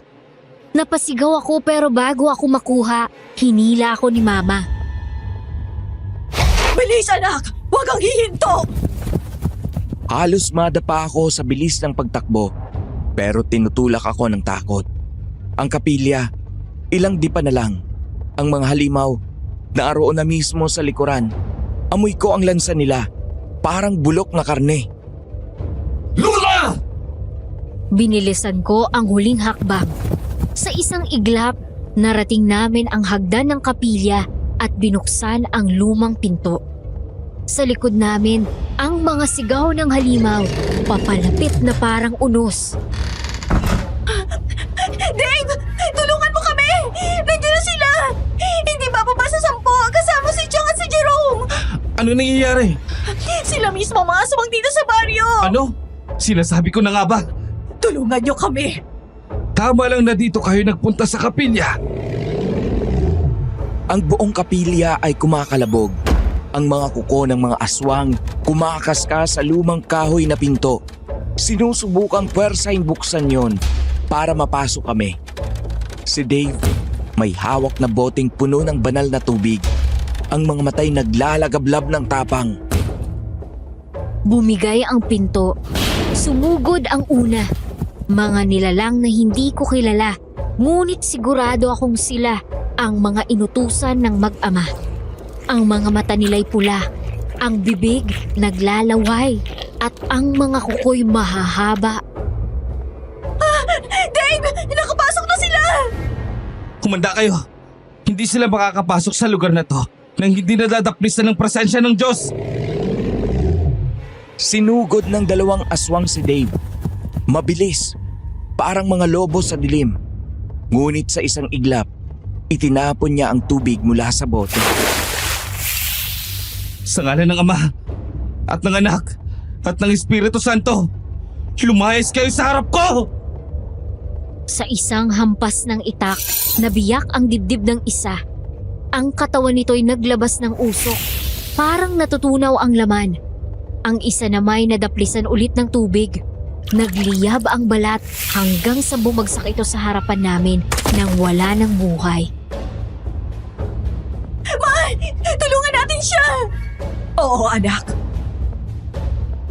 Hawak ang mga bote. Sabay kaming nagbuhos ng banal na tubig sa sumunod pang mga halimaw na pumapasok sa pinto. Ang bawat patak parang apoy na dumidikit sa kanilang balat. Hindi kayo tatagal dito! Ang lugar na to'y banal! Ang dugo nyo! Hindi na makakalaban sa ilalim ng krus na to! Sumugod ang 3 pang aswang. Mabilis silang gumapang sa kisame. Nagtatangkang bumaba mula sa itaas. Nanginginig ang kamay ko pero itinutok ko sa kanila ang bote. Umalis kayo! Sige! Subukan niyong lumapit ng masunog kayo! Tumilapon sila pababa. Nagsisisigaw. Halos masunog ang laman hanggang sa bumagsak at hindi na gumalaw. Pero hindi pa tapos. Dumating ang 4 pa. Sabay-sabay, galit na galit. Ang mga mata nila'y parang apoy at ang mga kukoy nangangalit. Hindi nyo ako matatalo! Ang bawat kaluluwa yung nagpakain sa dilim. Ngayon, mamamatay sa ngalan ng makapangyarihang Diyos! Ama naming makapangyarihan, iligtas mo kami sa kasamaan. Itaboy mo ang mga halimaw na to palayo sa iyong banal na tahanan! Isa-isang nagbagsakan ang mga nilalang, ngunit patuloy silang sumusugod.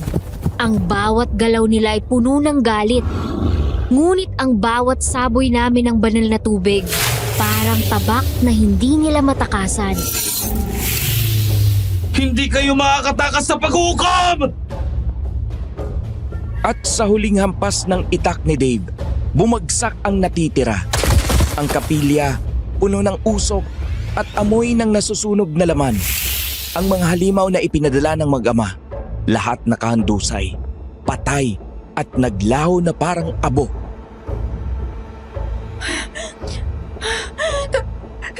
Tapos na ba? Hindi pa, Luna. Sila lang ang mga inutusan. Ang tunay na halimaw, nasa labas pa rin. Si Junyo at si Jerome. Oh, Diyos ko. Nilingon ko ang pinto ng kapilya. Sa likod ng usok at bangkay ng mga nasawing halimaw, naroon pa rin ang mga anino. Ang mga tinig ni Chong Hunyo at Jerome. Naririnig ko mula sa labas. Malamig. Puno ng pangako ng kamatayan. Hindi nyo kami matatalo, Dave! Hindi kayo makakatakas sa puwersa ng mga swang! At ikaw, Luna, ipapalasap ko sa'yo ang sakit ng pagtataksil mo sa pamilya! Umalingaw-ngaw ang buong kapilya nang bumigay ang pintuan. Pumasok si Chong Hunyo. Nangingintab ang mata, mahahabang ngipin, at ang mukha'y halos hindi ko na makilala bilang tiyuhin ko. Ang anyo niya, kalahating tao, kalahating halimaw. Sa likod, naroon si Jerome. Ngunit hindi pa siya kumikilos para sumugod. Mang Junyo, mukhang medyo pumalpak ako at hindi ko agad nalamang isa ka pala sa mga aswang. Pero salamat at nagpakilala ka sa akin ngayon. Sabihin na nating hinintay ko na ang araw na to! Hinihintay! Kung tama ang pagkakatanda ko, hindi ba't anak ka ng mga duwag na yon? Oo! Ako nga, Dave. Isa ako sa pumatay sa kanila, sa mga magulang mo! Oh, Diyos ko. Kumabog ang dibdib ko. Nakita kong nanlilisik ang mga mata ni Dave. Puno ng galit na matagal nang nakabaon.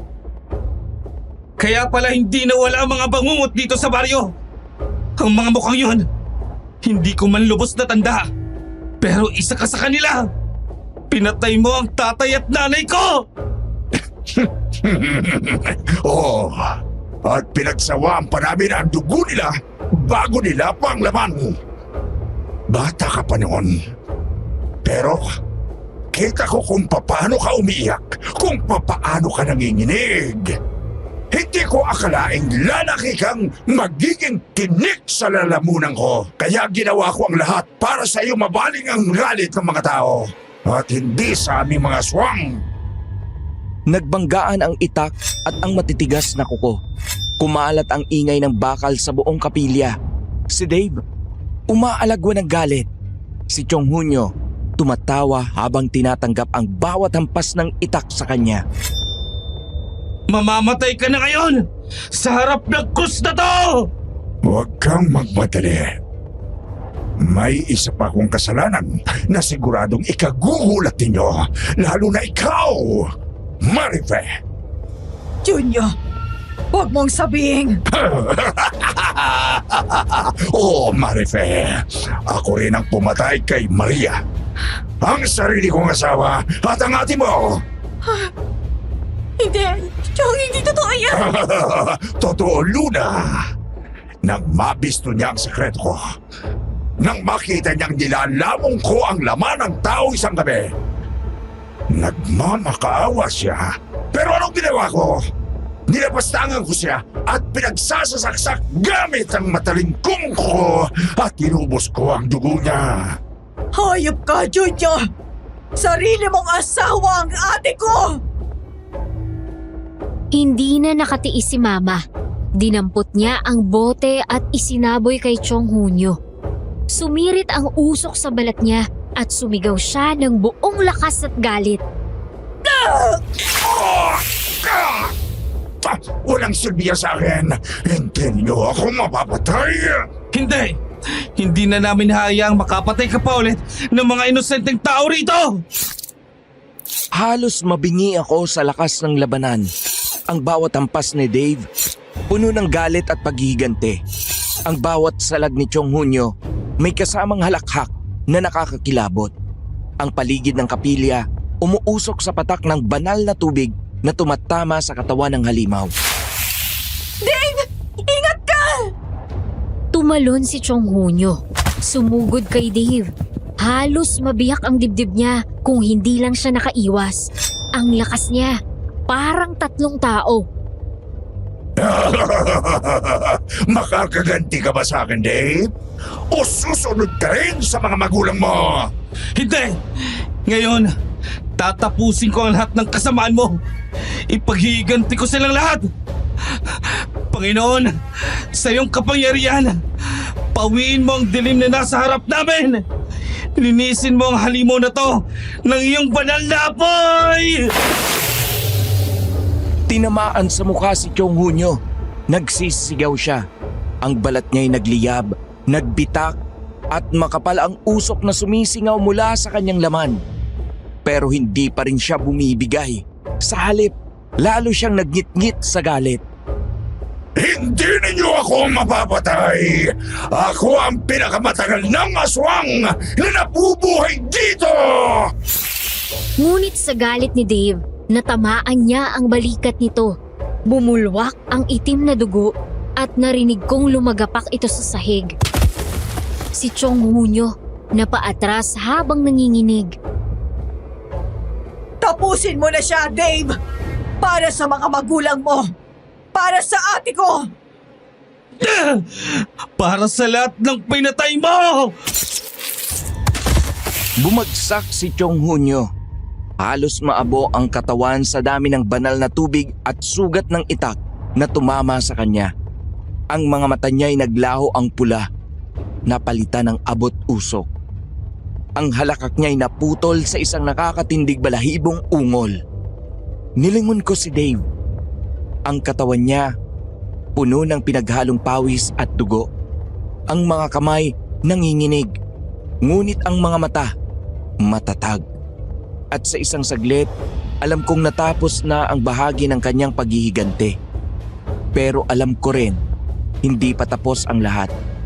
Dahil sa likod ng kapilya, naroon pa si Jerome, nagmamasid at naghihintay. Nakapako ang titig niya kay Dave. Nanginginig ang buong katawan at ang mga matay nagliliyab sa pulang apoy ng puot. Dave!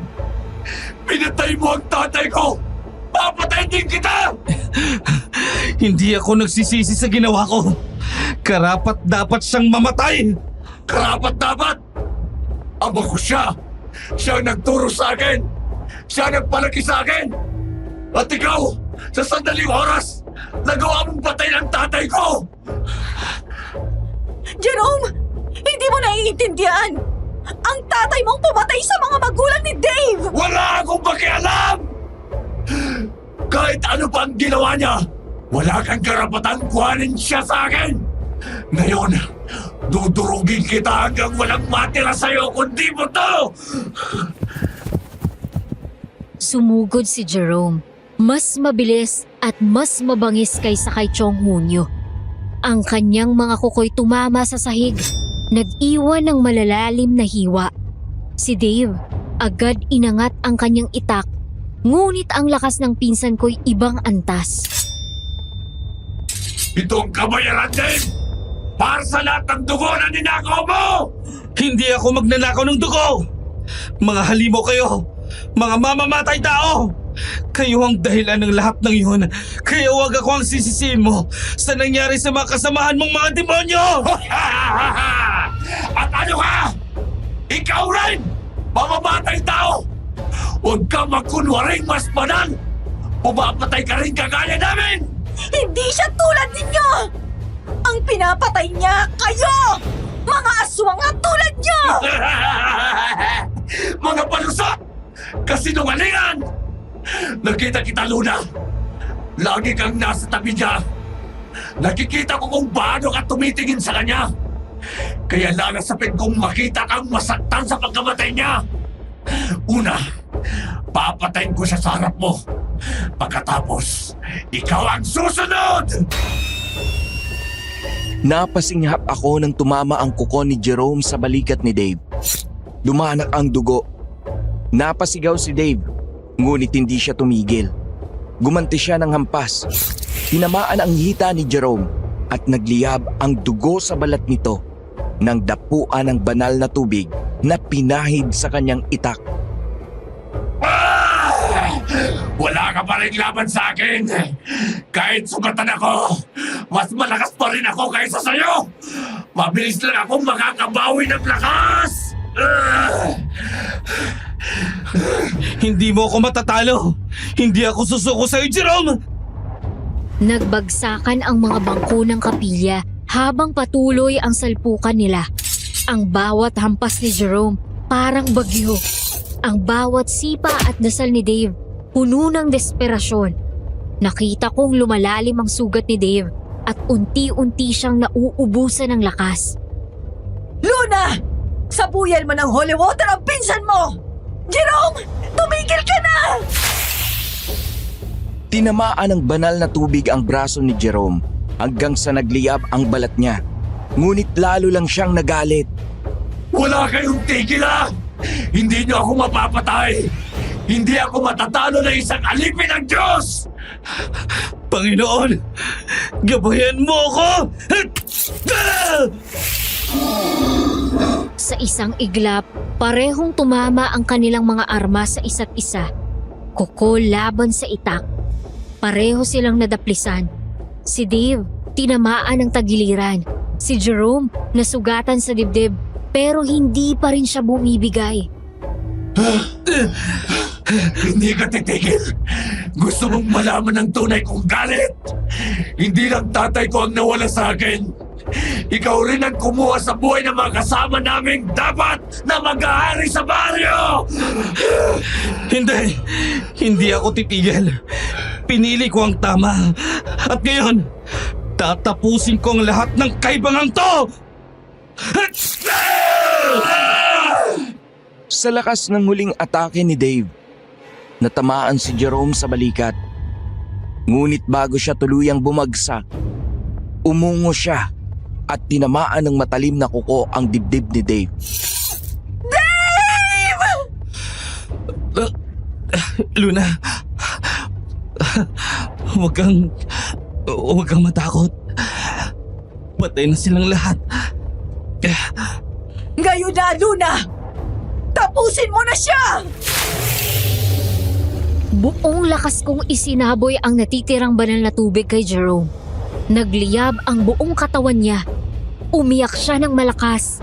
Ang balat niya'y nagbitak. Ang laman naglalagas hanggang bumagsak siya. Umaapoy at nagiging abo sa mismong sahig ng kapilya.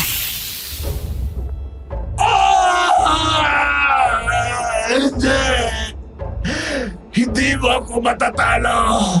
Hindi ako mawawala! At doon natapos si Jerome, ang halimaw na pinsan ko, natupok sa harap namin. Ngunit sa bawat tagumpay may kapalit.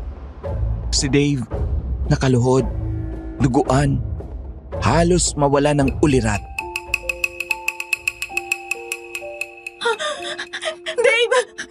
Dave, huwag mong ipikit ang mga mata mo! Luna, tapos na. Ligtas ka na. Diyos ko, anak! Tulungan niyo kami! Nakasalampak ako sa malamig na sahig. Hawak ang katawan ni Dave na unti-unting lumalambot dahil nawawala na siya ng lakas.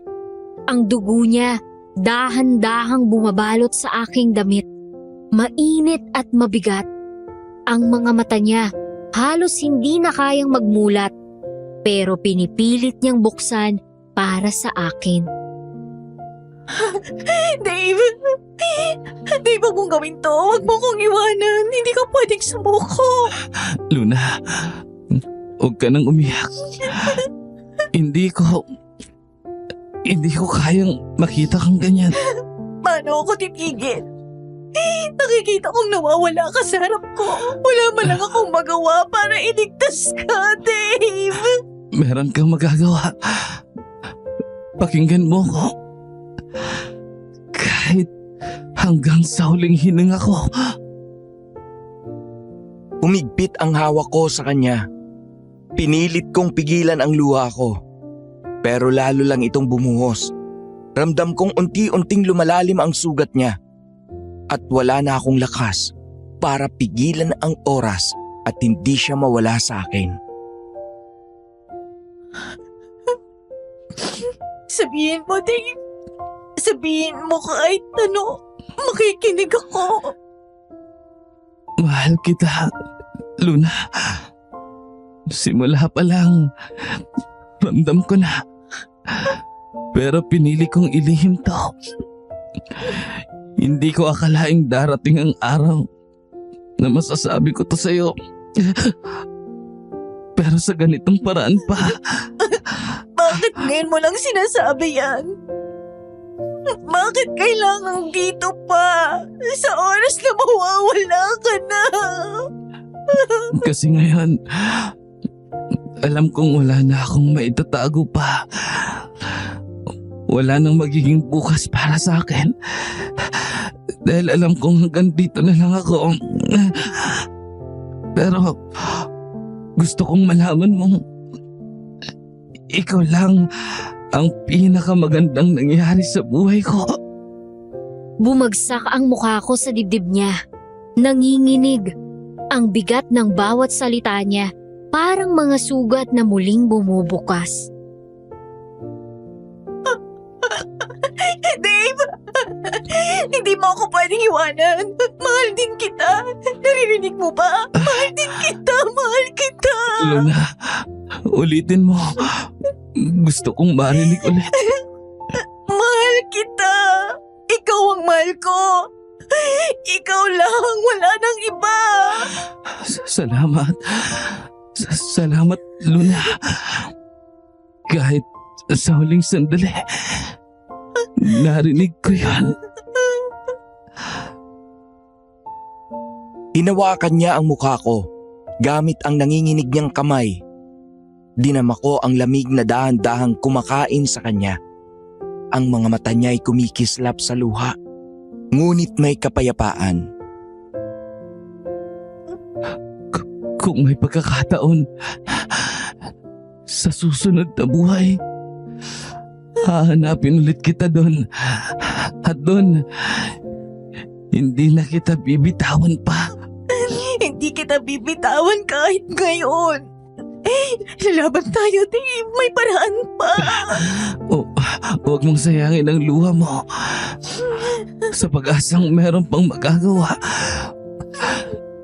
Hindi nakakayanin ng katawan ko pero ang pagmamahal ko, iyon ang iiwan ko sa'yo. Naramdaman kong dahan-dahan nang bumibitaw ang lakas niya. Sa bawat hinga, may halong pagputol. Parang bawat segundo'y huli na. Dave, wag. Wag mo akong iwan. Pakiusap. Luna, ikaw ang tahanan ko. Dave. Mahal na mahal kita. Ikaw nang bahala kay Lolo. At doon ko naramdamang bumigay na ang katawan niya. Ang kamay niyang nakahawak sa pisngi ko, dahan-dahang bumagsak sa sahig. Ang mga mata niya tuluyan ang pumikit. Dave! Dave!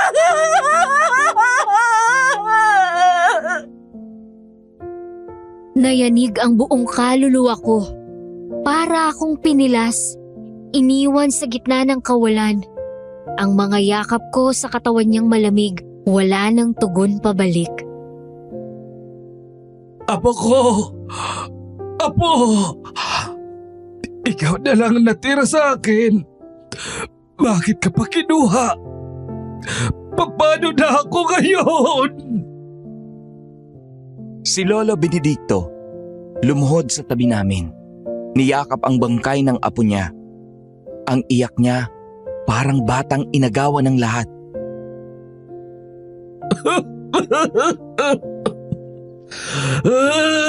Diyos ko! Bakit? Bakit lahat kinuha ninyo? Siya na lang ang pamilyang meron ako!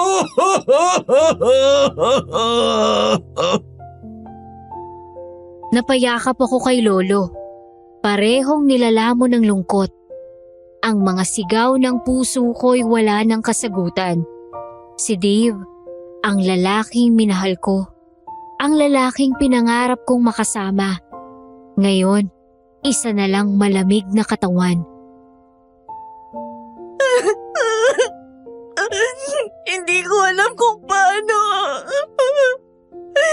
Paano ako mabubuhay nang wala siya? Apo ko! Wala na! Wala na ang mundo ko!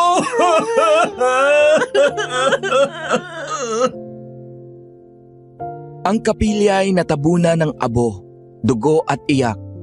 Ang mga halimaw naglaho. Ngunit kapalit nito, ang pinakamahalagang tao sa buhay ko ay nawala. Sa gitna ng lahat ng ito, hawak ko ang pangako niya na sa susunod na buhay, hahanapin niya ako. Lumipas ang mga taon at ngayon ay tila isang bangungot na lamang ang lahat. Pero bawat detalye, bawat sigaw at bawat luha ay nakaukit pa rin sa puso ko. Pagkatapos ng lahat, dinala namin si Lolo Benedicto pabalik kung saan talaga kami nakatira. Nilisa namin ang masalimuot na baryo.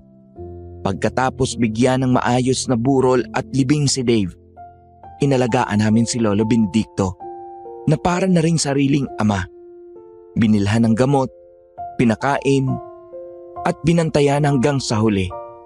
Sa kabila ng lungkot na dulot ng pagkawala ng apo niya, ramdam kong naging magaan ang puso niya nang maisama siya sa pamilya namin. Ngunit gaya ng lahat ng nilalang, dumating din ang oras na tinawag siya ng panahon at sa kanyang pagtulog, tuluyan na siyang namahinga. Minsan, kapag naglalakad ako, lalo na sa tuwing may madadaan ng bukid o bundok, naririnig ko pa rin sa hangin ang tinig ni Dave. Ang mga salitang binitawan niya, ang pangako niyang hahanapin ako sa susunod na buhay, ay parang awit na paulit-ulit na bumabalik. Hindi ko siya nakakalimutan at hindi ko rin balak na kalimutan siya.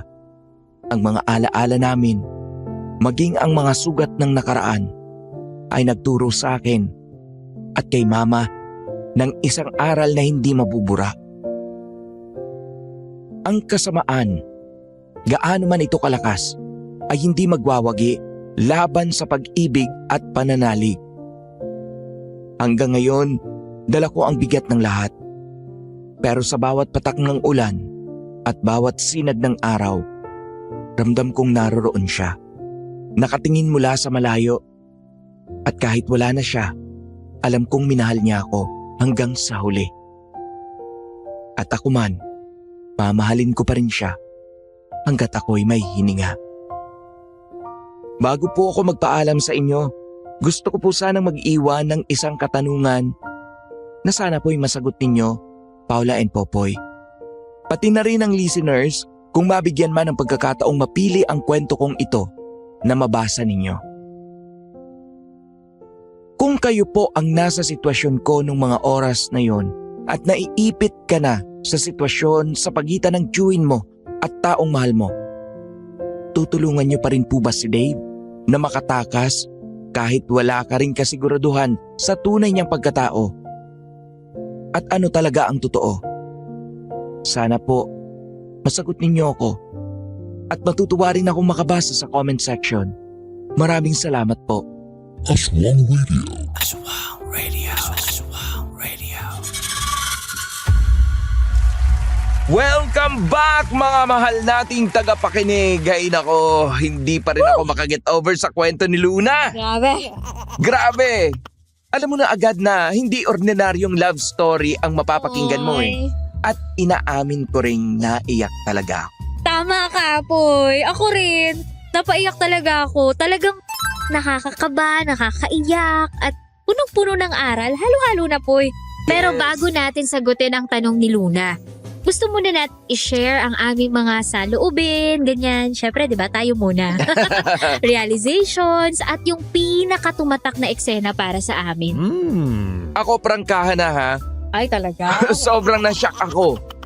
Hindi ko inasahan na magiging ganon kabigat ang kwento. Tama. Yung simple lang sanang bakasyon ni Luna sa probinsya na uwi sa pagkakamulat niya sa isang madilim na katotohanan na ang kanyang mga kamag-anak pala ay mga aswang at yung minamahal niyang si Dave ay isang mangangatay.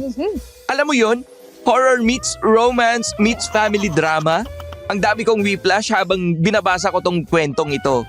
Ang sakit din dahil kahit mahal na mahal nila ang isa't isa, ang tadhana talaga ang naglayo sa kanila. Yung huling bahagi na namatay si Dave, ang Ay, nako. bigat. Parang after all the battles, ang kamatayan pa rin ang nagwagi. Oh. Pero kasama pa rin ang pag-ibig. Ako naman po, sobrang humanga ako sa tapang ni Luna. Grabe. Hindi lang sa pag-ibig ha, kundi sa pagtanggap ng katotohanan. Ang initial reaction ko, well, naiinis ako sa tsuhin at pinsan niya. Ginamit nila yung pag-ibig ni Luna para lang protektahan ang kanilang sarili at ang kanilang madilim na sekreto. Pero habang tumatagal po, na-realize ko na naawa rin ako sa kanila. They are prisoners of their nature. Pero, English yun. Pero mas lalo akong naantig sa sakripisyo ni Dave. Ang gusto niya lang ay hustisya para sa mga magulang niya. Kaya nang patayin niya ang tsuhin ni Luna, hindi lang yun paghihigante, di ba, Poy? Oo. Yun ay pagtatapos ng isang cycle ng kasamaan. Ang pinakahuwad na part para sa akin ay yung hindi nagdalawang isip si Luna na panigan si Dave. Kahit alam niyang malalagay siya sa peligro at labag sa pamilya niya, kitang-kita ko po yung lakas ng pag-ibig sa desisyon niyang yon. Alam mo pa, ang pag-ibig pala ay talagang blind. Ay, bulag. Pero hindi sa paraang hindi nakikita ang mali. Yan. Blind siya dahil handa kang tanggapin ang dilim ng taong mahal mo. Oy. Hindi ka tumatakbo palayo dahil lang hindi siya perpekto o dahil iba ang kinakaharap niyang laban. Ang aral na natutunan ko dito huwag mong huhusgahan ang isang tao base sa label na ibinibigay sa kanya ng lipunan o ng pamilya mo. Ang pagiging mangangatay ni Dave ay hindi siya nag-alis sa kanyang pagiging mabuting tao na naghahanap ng hustisya. Ang totoong aswang ay yung mga taong pumapatay or pumatay sa mga magulang niya. Yung mga kamag-anak ni Luna na nagtago sa likod ng maskara ng pagiging protective kuno Yes. na pamilya o kamag-anak. Ang na-realize ko naman po ay yung tungkol sa pamilya at katotohanan. Minsan, yung akala mong proteksyon o kalungan mo, yun pala ang pinagmumula ng panganib no? Ang aral na tumatak talaga sa akin, ito. Ang tunay na katapangan ay hindi ang pagpatay sa kalaban, kundi yung pagpili sa pag-ibig at katotohanan. Oh, Ah, yes! Kahit na ang kapalit ay ang pagtalikod sa sarili mong dugo. Naku, pinatunayan ni Luna na ang pamilya ay hindi lang tungkol sa pagiging magkadugo, kundi tungkol sa pagsuporta sa tama at sa taong nagbibigay sa iyo ng pagmamahal. Ang pag-ibig ni Dave at Luna Poy ay isang patunay na ang kasamaan, gaano man ito kalakas, ay hindi magwawagi laban sa pag-ibig at pananalig. Ang pinakatumatak na eksena para sa akin ay Alin? yung moment na pinili ni Luna na manatili kay Dave Oh, matapos niyang malaman ang lahat. Imagine, ang taong mahal mo kayang pumatay, hindi man ng hayop o tao, pero ng aswang. Ang dami niyang dahilan para tumakbo para magtago at husgahan si Dave. Pero hindi. Ang desisyon niyang yon ang nagpapatunay na tunay siyang nagmamahal. Yun yung I chose you despite everything moment. Napakabihira ng ganong klaseng pag-ibig. Naku, tama ka dyan, Poy. Para sa akin naman, yung after nilang mag-confess, naalala mo yon? Yung after nilang mag-confess, namatay si Dave. Ako sakit-sakit, no? Grabe. Ito yung part na sobrang sakit pero may kapayapaan din. Parang finally, ayan, natapos na ang laban ni Dave. Nakaganti siya, minahal siya ni Luna, at pumanaw siya ng payapa sa tabi ng babaeng mahal niya. Uy, achievement kaya. Yung huling pangako ni Dave na hahanapin niya si Luna sa susunod na buhay, grabe. Grabe naman talaga po. Naku, ultimate tearjerker talaga yun. Nakakaiyak talaga Yun ang nagbigay ng closure na hindi natapos ang pag-ibig nila sa kamatayan, kundi nag-iwan ng pag-asa. Pag-asa, Poy, para sa eternity. Eternity! Ngayon, Luna. Sasagutin na namin ang tanong mo. Kung kayo po ba ang nasa sitwasyon ko ng mga oras na yon na naiipit ka na sa sitwasyon sa pagitan ng tiyuhin mo at taong mahal mo, tutulungan niyo pa rin po ba si Dave na makatakas kahit wala ka rin kasiguraduhan sa tunay niyang pagkatao at ano talaga ang totoo? Ang sagot ko ay isang matunog na oo. Ay, grabe naman. Tutulungan ko si Dave na makatakas. Bakit? Kasi sa puntong yon, malinaw na sa'yo kung sino ang totoong biktima at kung sino ang naghahanap ng hustisya. Kahit wala akong kasiguraduhan sa tunay niyang pagkatao, kung siya ba talaga'y simpleng tao o may kakaibang kapangyarihan. At ang nakita mo ay ang kanyang pagiging inosente sa mata ng pag-ibig at hustisya. Ay. Ang tiyuhin mo, base sa kwento mo, ay napatunayang aswang at pumatay sa mga magulang ni Dave. Ang pagpatay ni Dave ay hindi senseless murder. Tama, may reason. Oo, ito ay paghihigante at paghahanap ng katarungan. Ang pagtulong kay Dave ay hindi pagpili sa kriminal. Ito ay pagpili sa pag-ibig at sa tama. Sa ganong sitwasyon, ang kasiguraduhan ay hindi na mahalaga. Ang mahalaga ay ang nararamdaman mo at naging saksi ka. Yes. Si Dave ang mabuting tao. Ang tiyuhin mo, sa kabila ng pagiging pamilya, ang nagdulot ng kasamaan. Sang-ayon ako dyan, Poy. Luna, tutulungan ko rin si Dave ng walang pag-aalinlangan. Sa buhay, Poy, 'di ba? May mga pagkakataon na kailangan mo talagang pumili. Oo naman. Hindi lang sa pagitan ng dalawang tao minsan, kundi sa pagitan ng pag-ibig at takot at sa pagitan ng katotohanan at kasinungalingan. Oh, 'di ba? Ang lalim nun. Sa sitwasyon mo, ipinakita ni Dave ang kabaitan at katapangan. Ang mga aswang na pumatay sa mga magulang niya at nagbalak pang manakit sa'yo ay nagtatago sa ilalim ng label na pamilya. Ayun. Ang desisyon mong tulungan si Dave na makatakas ay hindi mo naman kasi ginawa dahil lang sa emosyon. Ginawa mo yun dahil sa katotohanan na nalaman mo. And ikaw mismo, Luna, ang nakakita kung gaano kasakit ang nakaraan ni Dave. Yung pagtulong mo sa kanya ay isang napakagandang heroic act. Isa itong pagpili sa liwanag na ipinakita ni Dave sa'yo. Laban sa dilim na dala ng iyong pamilya. Hindi na mahalaga kung ano ang label ni Dave.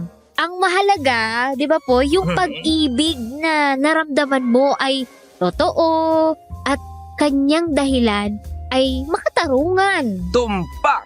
Oh, tumpak! Ayan, Luna! Sana nasagot namin ang napakabigat mong tanong. Hirap ng tanong niya. Nagpawisan ako.